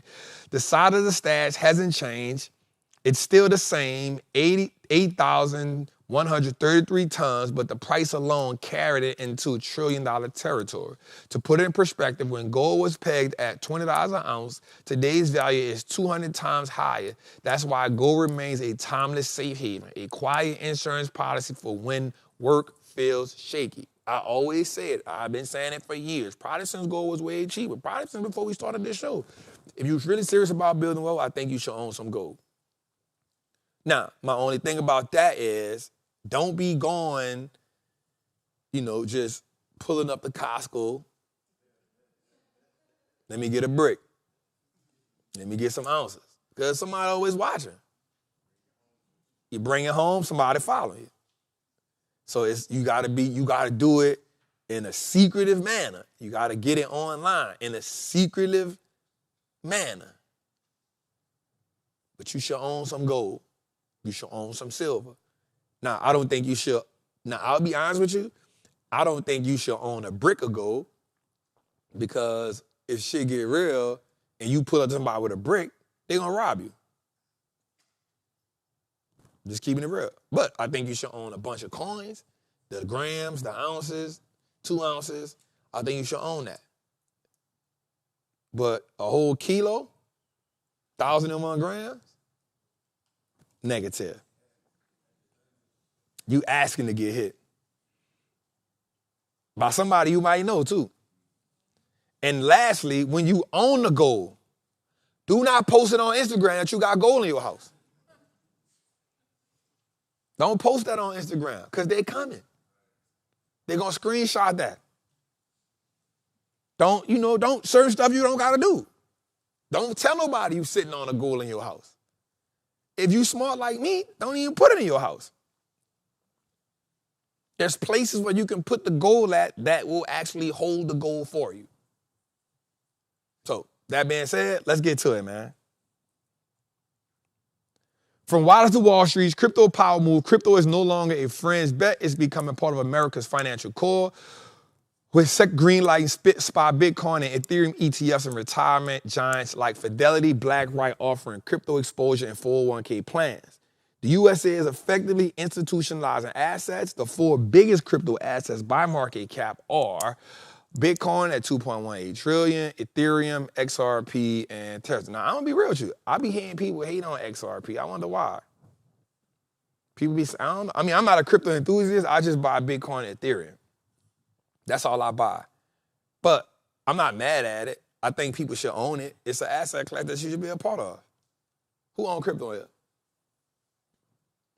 Who about to stop buying it? I'm with you too. I'm gonna keep buying it. You gotta prove me wrong. So, I'm not the person to get here and teach it to you though. People like, Trap, what you think? I'm like, I don't know.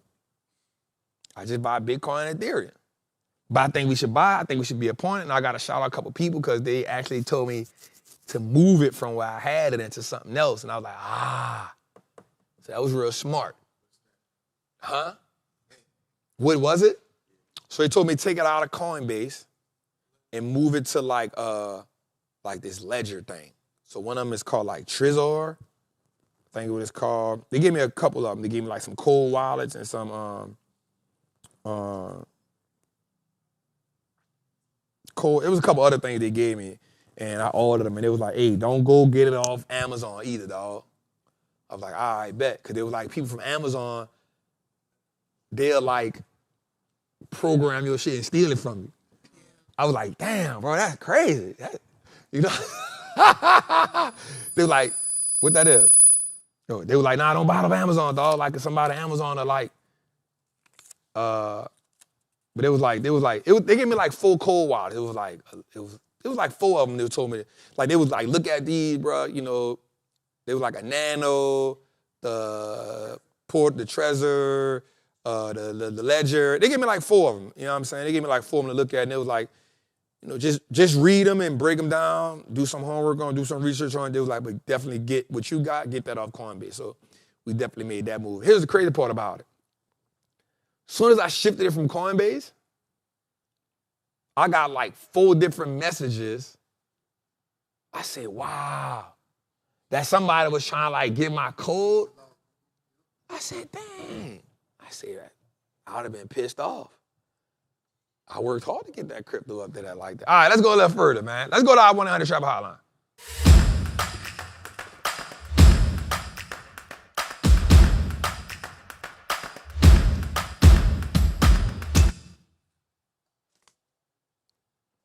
Talk to me.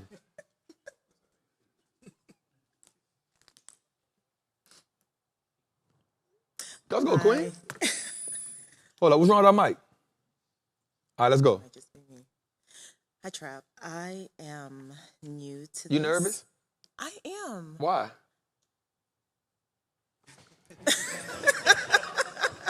Don't be nervous. Don't be nervous. You at home. You at home. You at home. Let's go, let's go, let's go. All right, so I have bought, I believe, about 4 stocks. You bought 4? Yeah. Okay. It's been a while. And I want to build generational legacy, and I'm trying to think of where to start as far as, do I get options or just keep buying stock? Because like I said, I am new. Yeah. So you new? Yes. How new? It's been like, I bought them like a year ago. Okay, you but knew I them. haven't really done anything outside of purchasing. Okay. No. So I think you should stick to buying stocks right now. Okay. Options can be so attractive, but people never talk about, just the emotional wear and tear that comes with as you building up. So I think everybody should always start with buying whole. I think you should buy, how many stocks you got right now? 3. 3 companies? Yes. What are they? Walmart, Amazon, Google. They're not bad. That's good.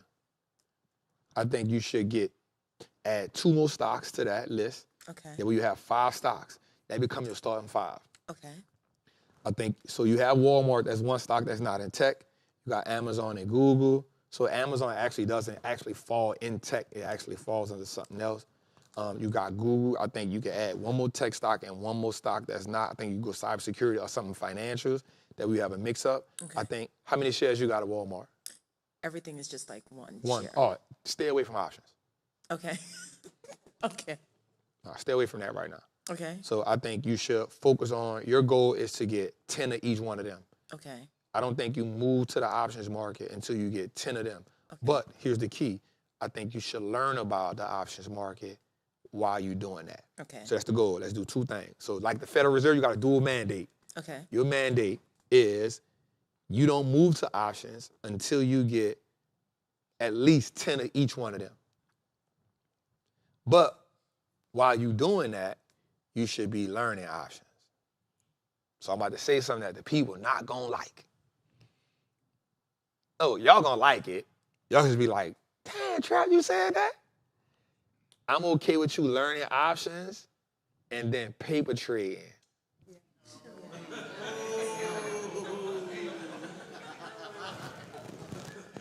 What is paper trading? So here's why I'm saying that, y'all. Y'all know how we get down, bro. But we gotta think about something, family. Everybody ain't crazy like us. Like, everybody ain't crazy. Everybody don't gotta always jump off the cliff, bro. And the bad part about that is a lot of y'all adapted that craziness for me. And I'm cool with that. But we can't put the queen out there like that. I appreciate it. Not yet. We gotta let her, you know what I'm saying? We gotta let her see what's going on. Like, let her see, now what I will say is, if you ain't never had $500,000, don't go have the paper trade account with $500,000. If you only had $10,000, paper trade within your means, if that makes sense, right? So if you know you only had $20,000, trade with that. And I'm only saying that so you can get an understanding. So when you come to the group or you learn, you're not asking, what's a call, what's a put? You're not asking, do I buy to sell, sell to close, buy to open? You're not asking them kind of questions. Okay. If you paper trade just in the beginning, you can get familiar with pressing the buttons and what happens. Okay. You feel what I'm saying? Yes. So I'm turning a new leaf, y'all. I'm turning a new leaf, y'all. We want to bring everybody along. You feel me? Never. I rebuke that in the name. But that's what I think, Queen. So take those 5 stocks. Your goal is to get 10 shares of each one of those. You get 10 shares of each one of those, and you learn trading while you're doing that. And then the next thing, what I will say do is, after you get those 10 shares of each one of those, now you got 5 of those, just start putting like $10 in your account to trade at a time. You know what I'm saying? But don't feel like you behind, because then you're going to try to rush it. You're not behind. You right where you need to be at. Yep. Okay. So what do I purchase as far as to learn the trading and to learn the options? The options masterclass. Okay. Yep. Okay. Get the option masterclass. All right. That'll work, Queen. Good job, y'all. Let's give her a round of applause. All right. Talk to me, bro. It's a big trap. Come on. So you were saying how Goldman Sachs is projecting the fourth quarter to be good. My question is, since we kind of skipped the typical September, do you think there's a possibility September can catch up to us in October, November, or December? It's always opportunity. I think that whatever didn't happen in September, I'm in October now. You know what I'm saying? And I just told Sean this the other day. I'm gonna only trade what's in front of me. You know what I'm saying? Like, I'm not gonna trade what's behind me. I'm not gonna trade what I think, well, because we didn't get this one, October gonna take September place and retaliate. I'm not thinking like that. In my mind, I'm looking at it like, yo, you know, I told September didn't smack us hard. Actually, we made great money in September. That positioned us to be ready for October. We're gonna trade the market that's in front of us. You know what I'm saying? The goal with doing that is not over trading, not over leveraging, but also not trading scared either. You know what I'm saying? Trading the chart that's in front of us. You know what I'm saying? So I don't think it's gonna do it, but guess what? If it does, we ready for that too. You know what I'm saying? So be prepared for me is close out strong. Close out October, November, December strong. Late rally October. Late rally November, Santa Claus rally December. That's what I'm looking forward to, bro. And I asked because, last year, September came in August. It came in August. Actually, that thing came in late July. Yeah. I was in Paris. I was like, Jesus. Yep, so that's what we had. It came, but then we closed out really strong. Yeah. If you think about it, last year what happened was it came late July, punished us in August. Now remember I said this though. Last year I said this. I said last year, I think September gonna rock out. And we rocked out September, October. Yeah. We got a small pullback November, and then we rallied out strong. So, and that was just because you got to think of what fueled it. Rates. The 10-year note was what fueled it. You know what I'm saying? So I think now we're just in a different situation. I think that now we have something similar, but it just took on a new name. Government shutdown, but guess what? After we finish the shutdown, guess what's gonna happen? Something else gonna come in the headline. So the market always gonna find a reason to have some type of story. Our goal is to just navigate the chart that's in front of us. And I think if we stick to that, we'll be all right. Because we had somebody on the Patreon was like, Trap, shouldn't we be waiting for a quiet winter? I was like, why wait when we see what the market doing? And if it give us an opportunity to pull back like that, guess what we're gonna do? We're gonna pivot off that too. You know what I'm saying? So I think that's our goal, bro. Let's just trade what's in front of us, man. Don't get too far in front of it and don't look too far in that rearview mirror, man. My guy, good shit, bro. Appreciate it.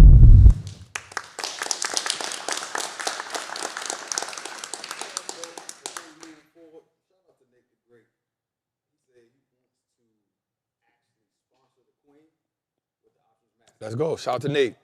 Shout out to Nate. Shout out to Nate, man. Nate, one of my guys, man. Nate is in the Patreon, man. He be getting busy. Shout out to Nate, man. I appreciate that, Nate. That's good. So that's good money right there, man. What we got, Jose? Talk to me, bro. How you feeling, bro? I'm running around. You see? I see that. You run like a chicken with his head cut off, bro. All right, let's go. What we got? Certified. All right, what we got this week? Let me tell y'all something. I love this woman, man.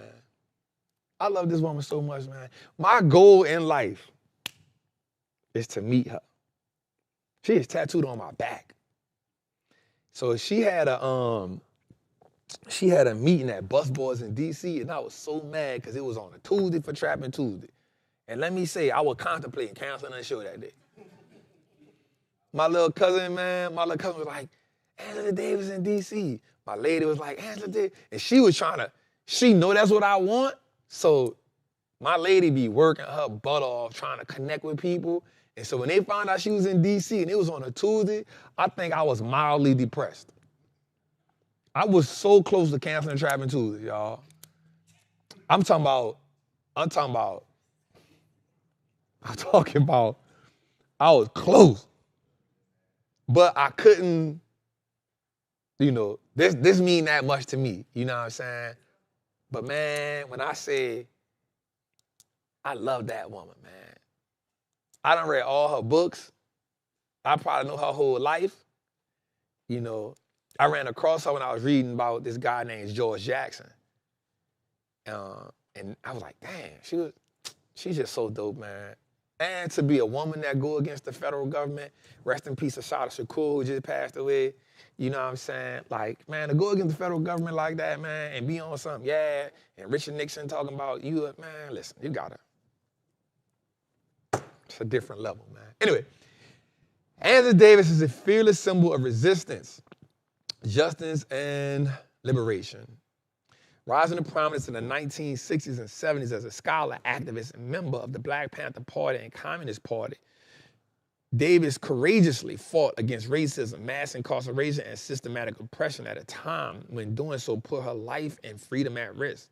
Her infamous imprisonment and trial became a global rally cry, returns to a beacon of hope of those silenced by the system. Angela's unwavering commitment to civil rights, education, and prison about abolition made her a heroic force in the face of America's most powerful institutions. Generations later, Davis remains as a vital source of inspiration for her activism. Students and organizers across the globe. Her advocacy for prison reform lays a foundation for today's abolitionist movements, and her writings and lectures continue to ignite critical conversations. Let me say something before we go to this video right quick. You ever heard the people from the 60s when they be talking? Bro, they talk so fly. They be like, come on, jive. You jive, man. Because the races of pressures, I'd be like, yo, they so cool. If I could go back to any time, I would go back to the 60s. If I could go back, it'd be like, yo, if God could be like, hey, yo, where would you like to be born? I would be like, I would want to be born in the late 50s so that I could be a teenager in the 60s. So I could have a fro, come on, right on. You saw how fast that came out? Listen, bruh. I could feel it, bruh. Like, I could feel it, bruh. Let's go, man. What we got? Let's go. For half a century, Angela Davis has been sounding alarms. There is a proliferation of police assaults on the Black community all over the country. Alarms that are still going off today. Those who still defend the supremacy of white, male, heteropatriarchy had better watch out. Of course, I love being a revolutionary and I love being radical. It's important to be radical. The roots of that radicalism can be traced to her upbringing in Birmingham, Alabama. I grew up in a world that was entirely organized according to the dictates of white supremacy. My very first memories are the sounds of dynamite, and then also the fear of watching my father bring his gun out when we thought that the Ku Klux Klan might be assaulting our home. By the age of 26, Davis was an assistant professor of philosophy at UCLA.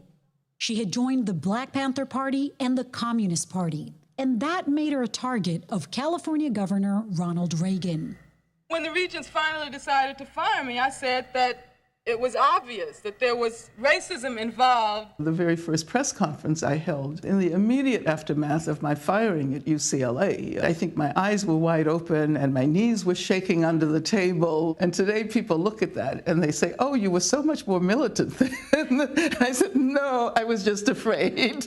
A year later, a bloody courthouse siege brought her worldwide attention, though she wasn't even there. An attempt to free the so-called Soledad brothers, a group of inmates accused of killing a prison guard, ended in a shootout. The guns used in the attack were traced to Davis. She said she had bought them for her security team after getting death threats.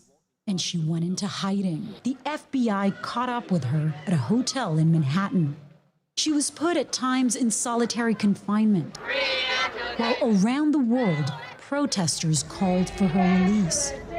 Then she was extradited to California. Miss Davis entered the courtroom, turned and gave a black power salute to the gallery. Davis was charged with conspiracy, kidnapping, and murder. She faced the death penalty. An all-white jury delivered its verdict on June 4th, 1972. She was acquitted on all counts.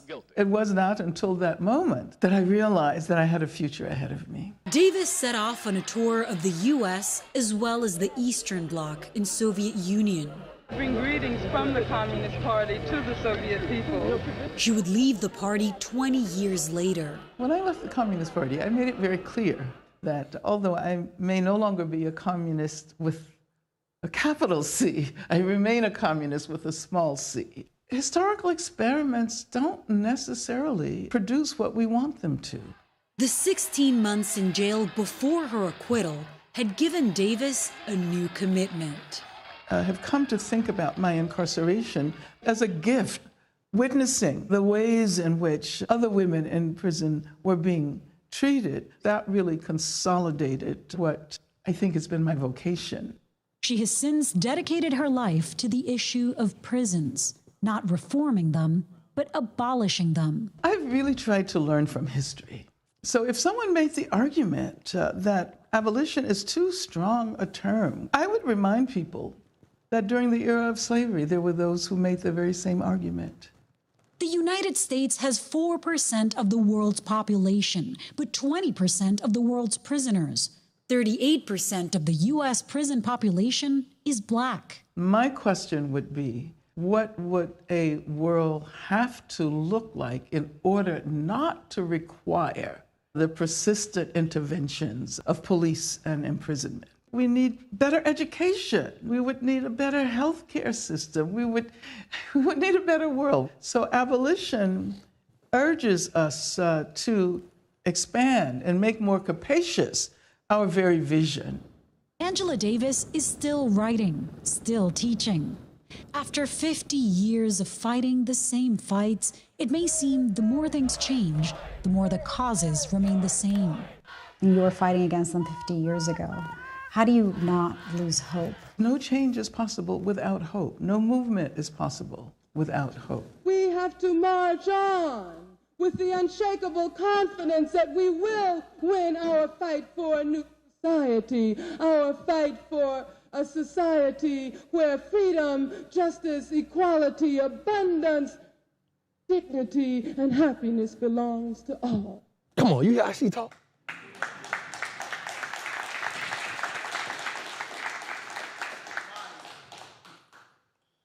I'm gonna tell y'all something, bro. Like,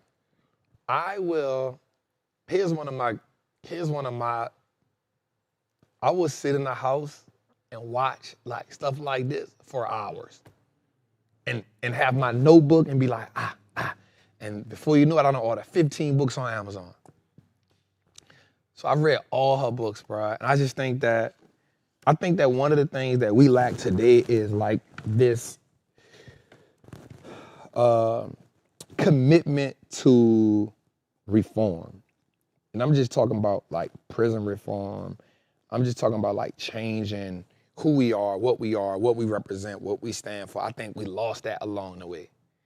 I think that for me, I think that the 60s, 70s were the strongest time for Black people in America for me. United front. I think they had made progress. And it was like, all right, like, we standing on something. And then I just think that, I hate to say it like this though, I think like music got infiltrated and then we went downhill.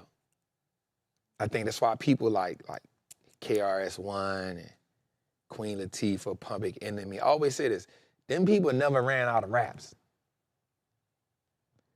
But the system understood how influential that was. And then, things changed. But I think we live in a time where, and I always say that poverty don't kill, because I grew up in a part of New Orleans for sure. We had poor, white, Black, and Puerto Ricans. We all was fighting the same fight. I'm just keeping it 100. Like, we was all fighting each other every day. We was all poor. We was all playing football, all that together. You know what I'm saying? But I will say that, like, there was something missing there. And I think that it was just, we know, like, I was telling Jose this other day when we was doing the interview, I don't think we understand. We never get taught what our value in life really is. Right? Like, so I got a Jewish partner. I got a couple Jewish friends. Well, I ain't gonna say friend. One of them is a friend. The other one, I just be trying to get to know what they doing. Just keeping it real. And he told me something that was so cool, bro, one day. And I was like, damn, this some gangsta ass shit. He said, I could be mad at my Jewish brethren. I could not even like him. But I would never tell that to the world. And I was like, what? He was like, because the minute I let the world know that I don't like my Jewish brethren, the world could then divide us. But if they never know I don't like him, they never know how to attack us. Because we always look like a united front. He said, so even if I don't like him and he start a business, I will be pissed off at him and still support him because I know collectively we look better together. And I just said, damn. I said, damn. That was a different, I was like, damn. Because I just never thought about it like that. You know what I'm saying? And so when we look back at it, when we look at who control banks, guess who it is? Who control TV? Guess who it is? Who control music? Guess who it is? Same group of people. Same group of people. It's just understood. There are cultural values that, it don't mean that they don't get into it. The way they get into it is different. And I was just like, damn, that was... Now, of course, there's a time where Bill Ackman and Carl Icahn got into it in front of the whole world. That's billionaire beef. That's how everybody tax bracket. You know what I'm saying? Yeah, that was egos, right? And again, it happens, right? But I just was like, damn, like we so, we put our differences on Front Street all the time, bro. You know what I'm saying? I was just like, damn, like, and so then I started, after he told me that, I started looking at like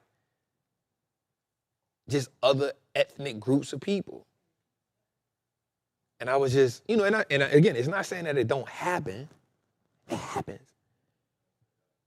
But we got to get some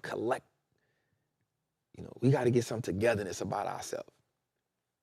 You know what I'm saying? I think that's it. I think it's easier to exploit us because we don't understand how powerful we are. Once you understand your power, it becomes harder to, and we seeing it. Like you see it all the time. When a group of people stick together, no matter what race, color, creed they are, they become more powerful. I'm not saying this from a radical perspective, but Angela said something, right? In order to make stuff change, you got to be radical.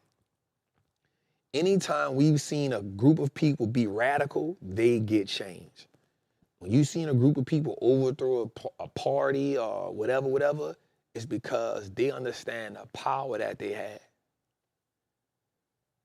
And watch this. And I'm gonna go somewhere else after this.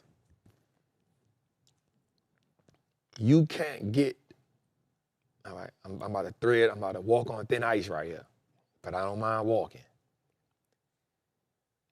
You can't get music or anything on TV to depict the Jews other thing than a righteous people.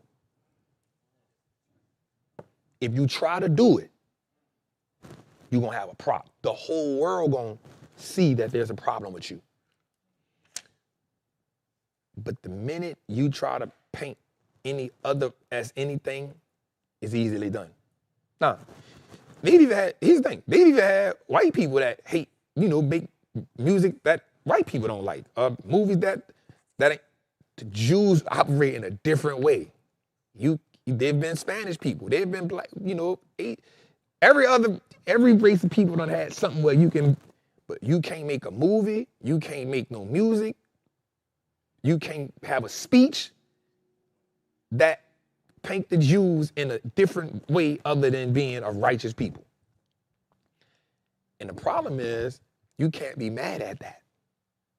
Because if you allow people to tell a story about you, you gotta have the power to say, nah, we're gonna shut that down until you change it. I'm not mad at nobody that do that. Let's go a little further, man. I walked on thin ice, but I think I navigated across it the right way. Let's go a little further. What we got, Jose?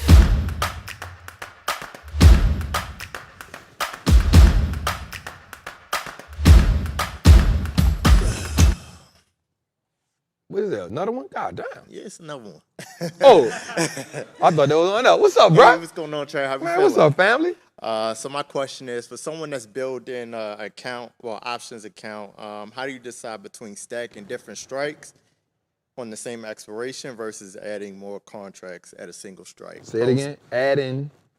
So you scaling the account. Correct. Yep. And So probably like year 3. Okay. And so for someone building an account, how do you decide between stacking different strikes on the same expiration versus adding more contracts at that same single strike? All right. So the difference is, do you add multiple contracts with the same strike price? That's what you're asking? Correct. So like, let's say you got a January 16th Costco play. Correct. Do you get another Costco play at January 16th? Yeah, we'll just say for like 220, then Yeah. 225, 230, right? Yeah. Versus I'm gonna just go 15 contracts just at 220 in January. Yeah. So I think that there's two things that can happen there. First thing is, the only way I would stack, I'm not stacking multiple contracts with the same date. I would rather add another leg to it with a different date. Okay. Because if that one doesn't pan out the way I want it to be, I'd rather lose once than to lose multiple times on the same strike. Or if push kind of shove, I would rather average down on that one, bring my cost basis down if it's going against me, if I got enough time on it, right? So, for instance, we did it with the AMAT play. Prime example, right? Notice I didn't add another leg to it. I waited and then added more into that one contract, that one expiration date, to bring my cost basis down. That way I can still see profit once it turns. The other scenario is I take the same AMAT play and stretch it out to a longer date.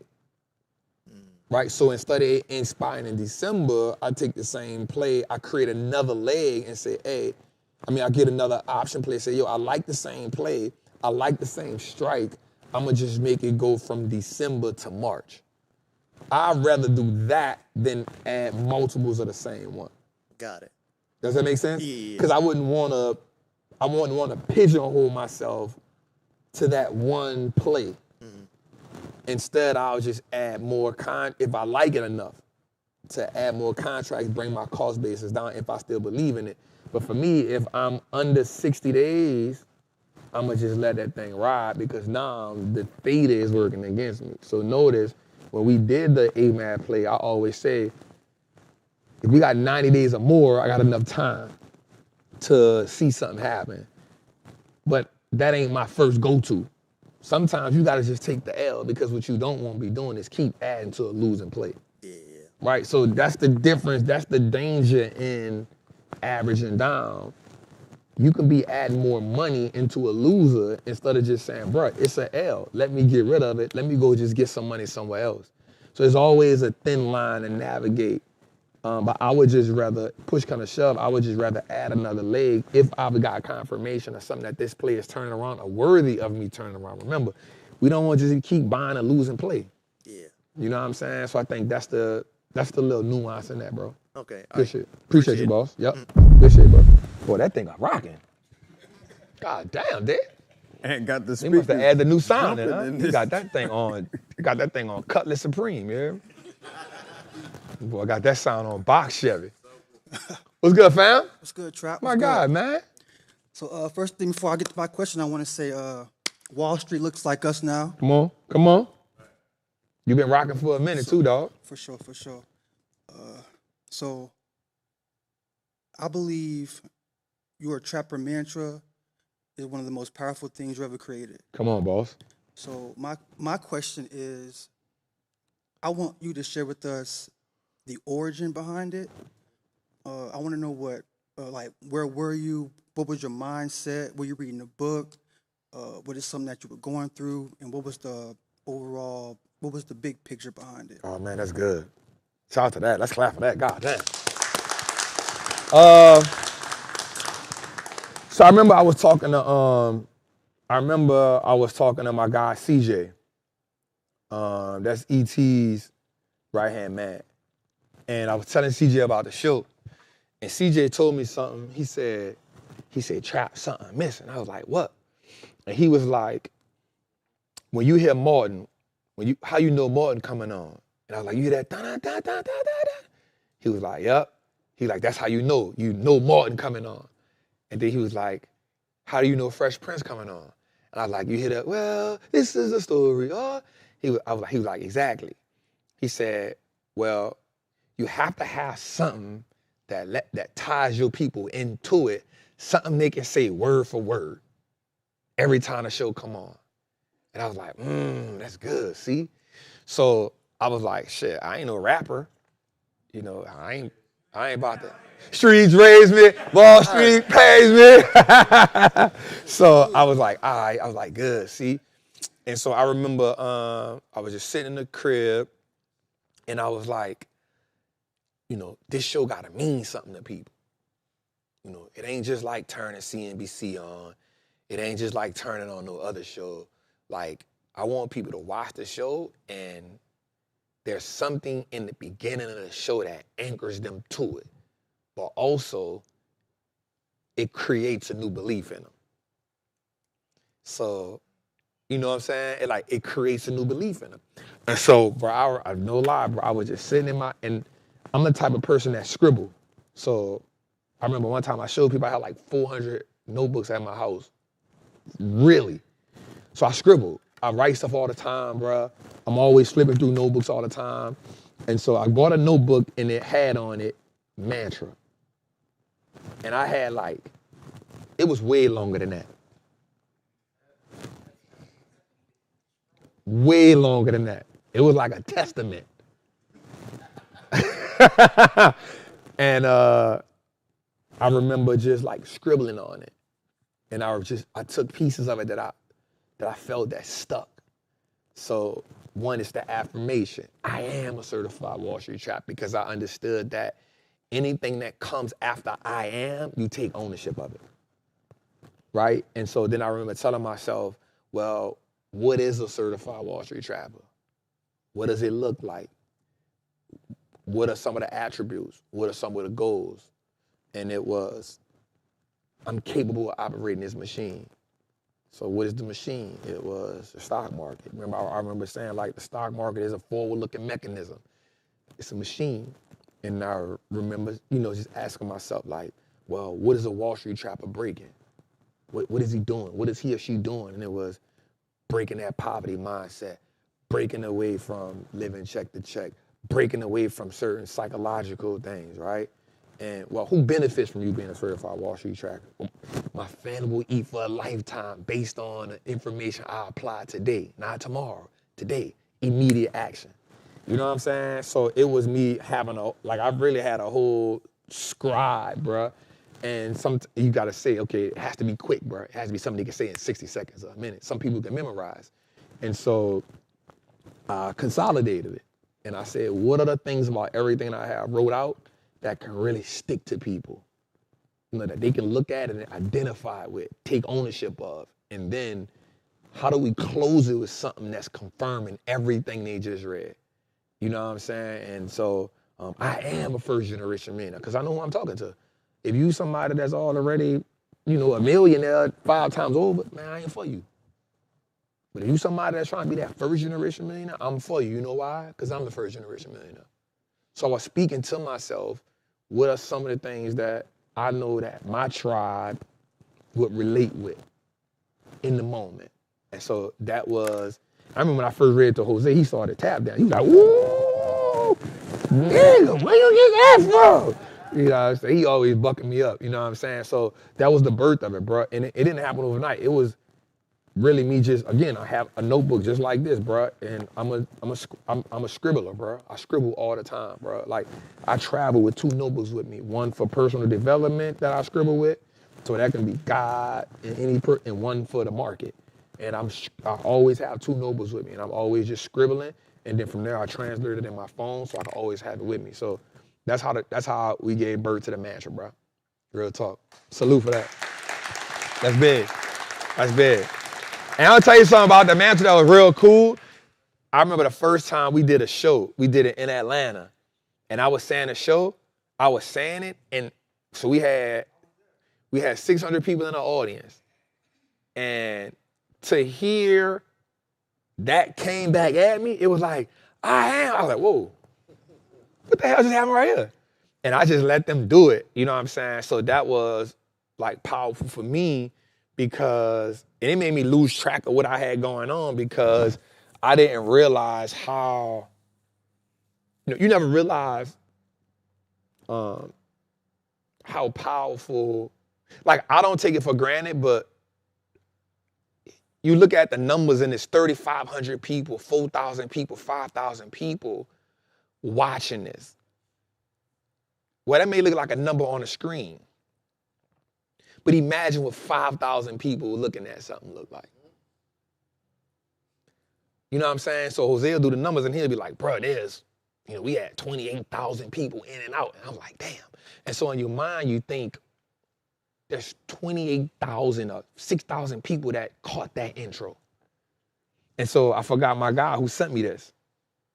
And this was a thing that solidified it for me because it's the mantra on the back. You hear? That's my guy, right?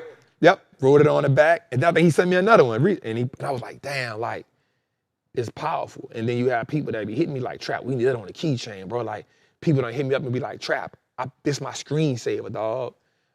One of my guys, he DM me every time the show come on and all he DM me is the mantra. And so you realize that I don't take the position for granted because we all have leadership in us.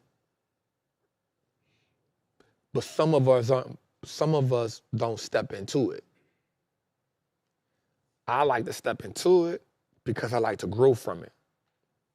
But it also challenges you to consistently self-reflect, and it challenges you to die to yourself all the time for a greater purpose. And for me, that's what the Wallstreet looks like us now represents. If we can get 1 million people or more to represent this, then that's not about me. That's about changing the culture. And I think that's at the end of the day, you know what I'm saying? I think that's what it's about. All right, Jose, what we got left, dog? Come on, bro. Come on, bro. Y'all changing me too, bro. I ain't gonna lie. Oh, you got a couple more. All right, let's kill it, man. So Mark Zuckerberg says Instagram now has 3 billion. This is insane. 3 billion monthly active users across all 3 of his businesses. So watch this. Let's go a little further. So watch this. 3 billion users on WhatsApp, 3 billion users on Instagram, 3 billion users on Facebook, Meta. Now, think about this. There's only 8 billion people in the world. I don't mean only because 8 billion is a lot, but this is why I'm so heavy on Meta. There's nobody remotely close to him. Now, 2.3 billion sounds like a lot, and it is a lot. But that's on one platform. He touching you on 3 different platforms. He touching you on WhatsApp, he touching you on Instagram, and he touching you on Meta. Now, here's what I learned. Here's what something I paid attention to, Jose. If you look at Meta now, one of the things that's heavy on Meta now is people teaching you how to grow your Meta following. That ain't used to be a thing. Used to have Now there are a lot of people on Instagram now that are helping. Hey, this is how you grow your Instagram. This is how you grow your following. This is the type of hooks you're supposed to put out. This is the type of, and I was like, damn, this is because, and then he put out a statement that said, I don't mind spending a couple $1 billion to be at the forefront of where the world is going. You can't deny somebody like that. A company that don't have no debt with 3 billion people on all 3 of his platforms, bro, he not losing no time soon. And I ain't gonna even lie to you. TikTok is, TikTok is booming. With 170 million Americans on it. Bro, but 3 billion people? That's a lot, bro. That's a lot, bro, on every platform. So WhatsApp, that means he in foreign countries. You feel me? He over there. He got data. So, bro, and then with this, with TikTok about to do now, with America taking over the thing, man, it's gonna be a whole shit show. So, I'm gonna forever be long on Meta, bro. I ain't gonna even lie to you. Like, he gonna have to show me. I mark my word on this, Jose. Within the next 5 years, bro, he gonna be the richest man in the world. Watch. Within the next 5 years, because you know what's about to take him to another level? Them glasses. Them glasses. Because now he gonna see what you see. All he really did was put a camera on you. And the dope part, when you do it on IG, it holds a little glasses. Come on, they got the glasses on it. So now I'm tapped in with you everywhere you go. You don't even gotta pull your phone out no more. He ahead of him right now, dog. Let's go a little further, man. Zuckerberg says he will spend aggressively on AI if it means losing the hundreds of billions for him. Falling behind in a race for super intelligence would be worse. Just let that sink in. On the Access podcast, he argued that the real risk is moving too slow while rivals push ahead. Meta plans to pour at least $600 billion into AI infrastructure by 2028. Zuck believes AI could arrive faster than expected, and Meta needs to be ready to stay in the race. Did I just tell y'all that? We going long Meta, man. Come on. Come on. Come on. A Meta a month while I smoke this blunt. You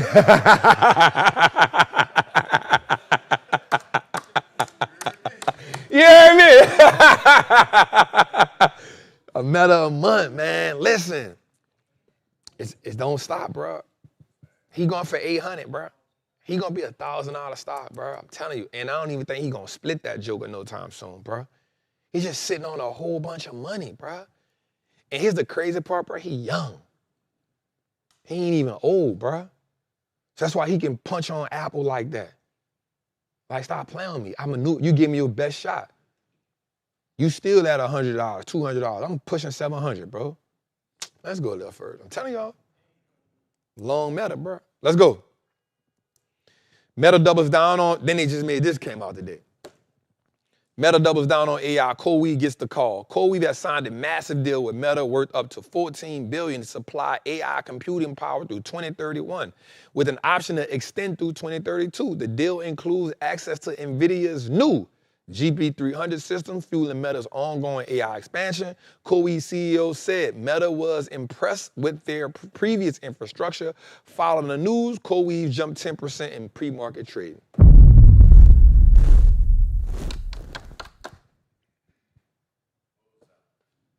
Bro, we see the writings on the wall.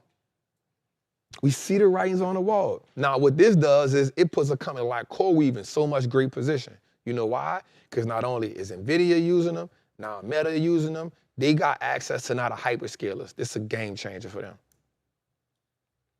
This is a game changer for them. So all we got to do is just follow the money, y'all. That's the key to winning in this game. Following the money. Don't, watch this, don't go to trying to be too smart. Our biggest problem is we be trying to get too smart. We trick our own selves out of money. Oh, they gonna miss that one. They gonna miss that one. We trick our own selves out of money. We go to looking for the next thing, not realizing the thing that's popping is really still popping. Let's go a little further. What else we got? One more, man. That cologne smells good. 3 hours later. That thing popping, huh? What is it? I ain't about to do that. It's not an ad. No, I ain't doing that. I might try it, you know what I'm saying? There's some Fendi cologne. Is it 50? Fendi. Oh, Fendi. Bought the other day. I don't know the name of it, though. Anyway. AI power surge, the race to solve the energy crisis. Leading companies tackle the crisis with an AI innovation. Exawatt, solar thermal storage for on-demand power. Listen to this. Google, backing small modular reactors. Vergeries, AI power building energy optimization. Chevron, GE Vernova, GEV. On-site gas generation for AI hubs. Stargate project. OpenAI, Oracle, SoftBank, building AI-ready data campuses, and multiverse computing, lowering energy use with quantum-inspired computers. Why did we talk about this? It's because in the race for AI, and I want people to understand this, in the race for AI, the winner of that is also energy. So you're gonna look for a couple of things. Who is producing AI data centers? Who is producing any type of cooling structure? That's why you look for this company, Verti. They're going to be a winner. And any type of company that is helping power that. Does that make sense? Those will be the three. So data centers, cooling, and energy. AI data centers, massive power drains. Electricity demand from AI workloads could raise by 165% by 2030, putting pressure on the already strained U.S. power grid. We just talked about the energy, right? Raising consumer costs, data center power needs are driving up your electricity bill. This is what they're not telling you. Added to the burden alongside of food and housing. So energy is going to go up because every time you use ChatGPT, guess what happened? It's more power, it's more energy. That ain't coming from nowhere. Grid bottlenecks are here. AI projects are being delayed due to limited grid access. Power is becoming a limiting factor in scaling in AI infrastructure. AI to solve AI's power problem. Companies are using AI to optimize energy uses in real time. Better cooling, we just talked about that, smarter workloads, and renewable balancing. We just gave y'all the game. So you should be looking for anybody that's coming up with any type of system to cool off AI, any type of company that's powering AI, and anybody that's building any type of data center. Think about this.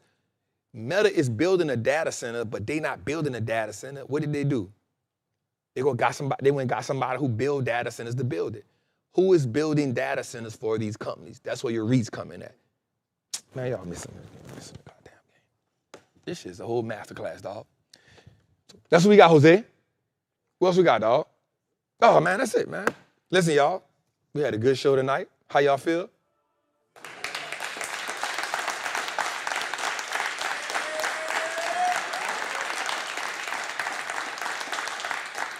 First of many. We plan to do more in-person shows with more time. Yo, we know we did it. I got a question for him. Wait, Jose. Are the chairs, are the chairs nice to sit in for 3 hours? Yeah.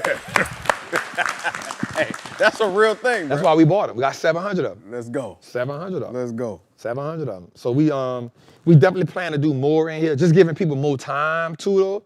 We just wanted to do it. You know, I be having these ideas, y'all. Sometimes I put my team under immense amount of pressure. Yeah. We did this in 2 weeks. I was like, I want it before the third quarter. It's like, you sure, bro? Like, we usually get it people 6 weeks, man. So shout out to my team, man, because, you know, yeah, they did that. So next time we definitely give people more time because we just know it was just me putting us under pressure. But This the Freedom Center, man. So think about this, in the 5-day time span, we went from having a party to taking everything out of here to now having back to the show being up. So just clap for my team one more time, y'all. Yeah, that just was amazing, man. That was amazing. So thank y'all, man, for tuning in each and every week. Thank y'all for coming in and watching the show. Do me a favor, man. Make sure you get your Trapper apparel. If you're online, get that. Still 50% off. Make sure you come join the Patreon. We're going to close this year out strong for sure. Come join Trappers Anonymous for sure. Make sure you are subscribed to the Wallstreet Trapper channel because we dropping some dope information over there. And help Jose out, y'all. Go download this on all podcast platforms. Apple Podcasts, Google whatever that is, Google Play, and Spotify. Cause he be like, bro, you gotta post it, bro, so people can know where to go at, bro. So I'm telling y'all to do it. I'm gonna start putting it in my stories. Other than that, man, I love y'all. Y'all have a good night. I'll see y'all same time, same place next week, man. Salute. Now, that was a good show, dog.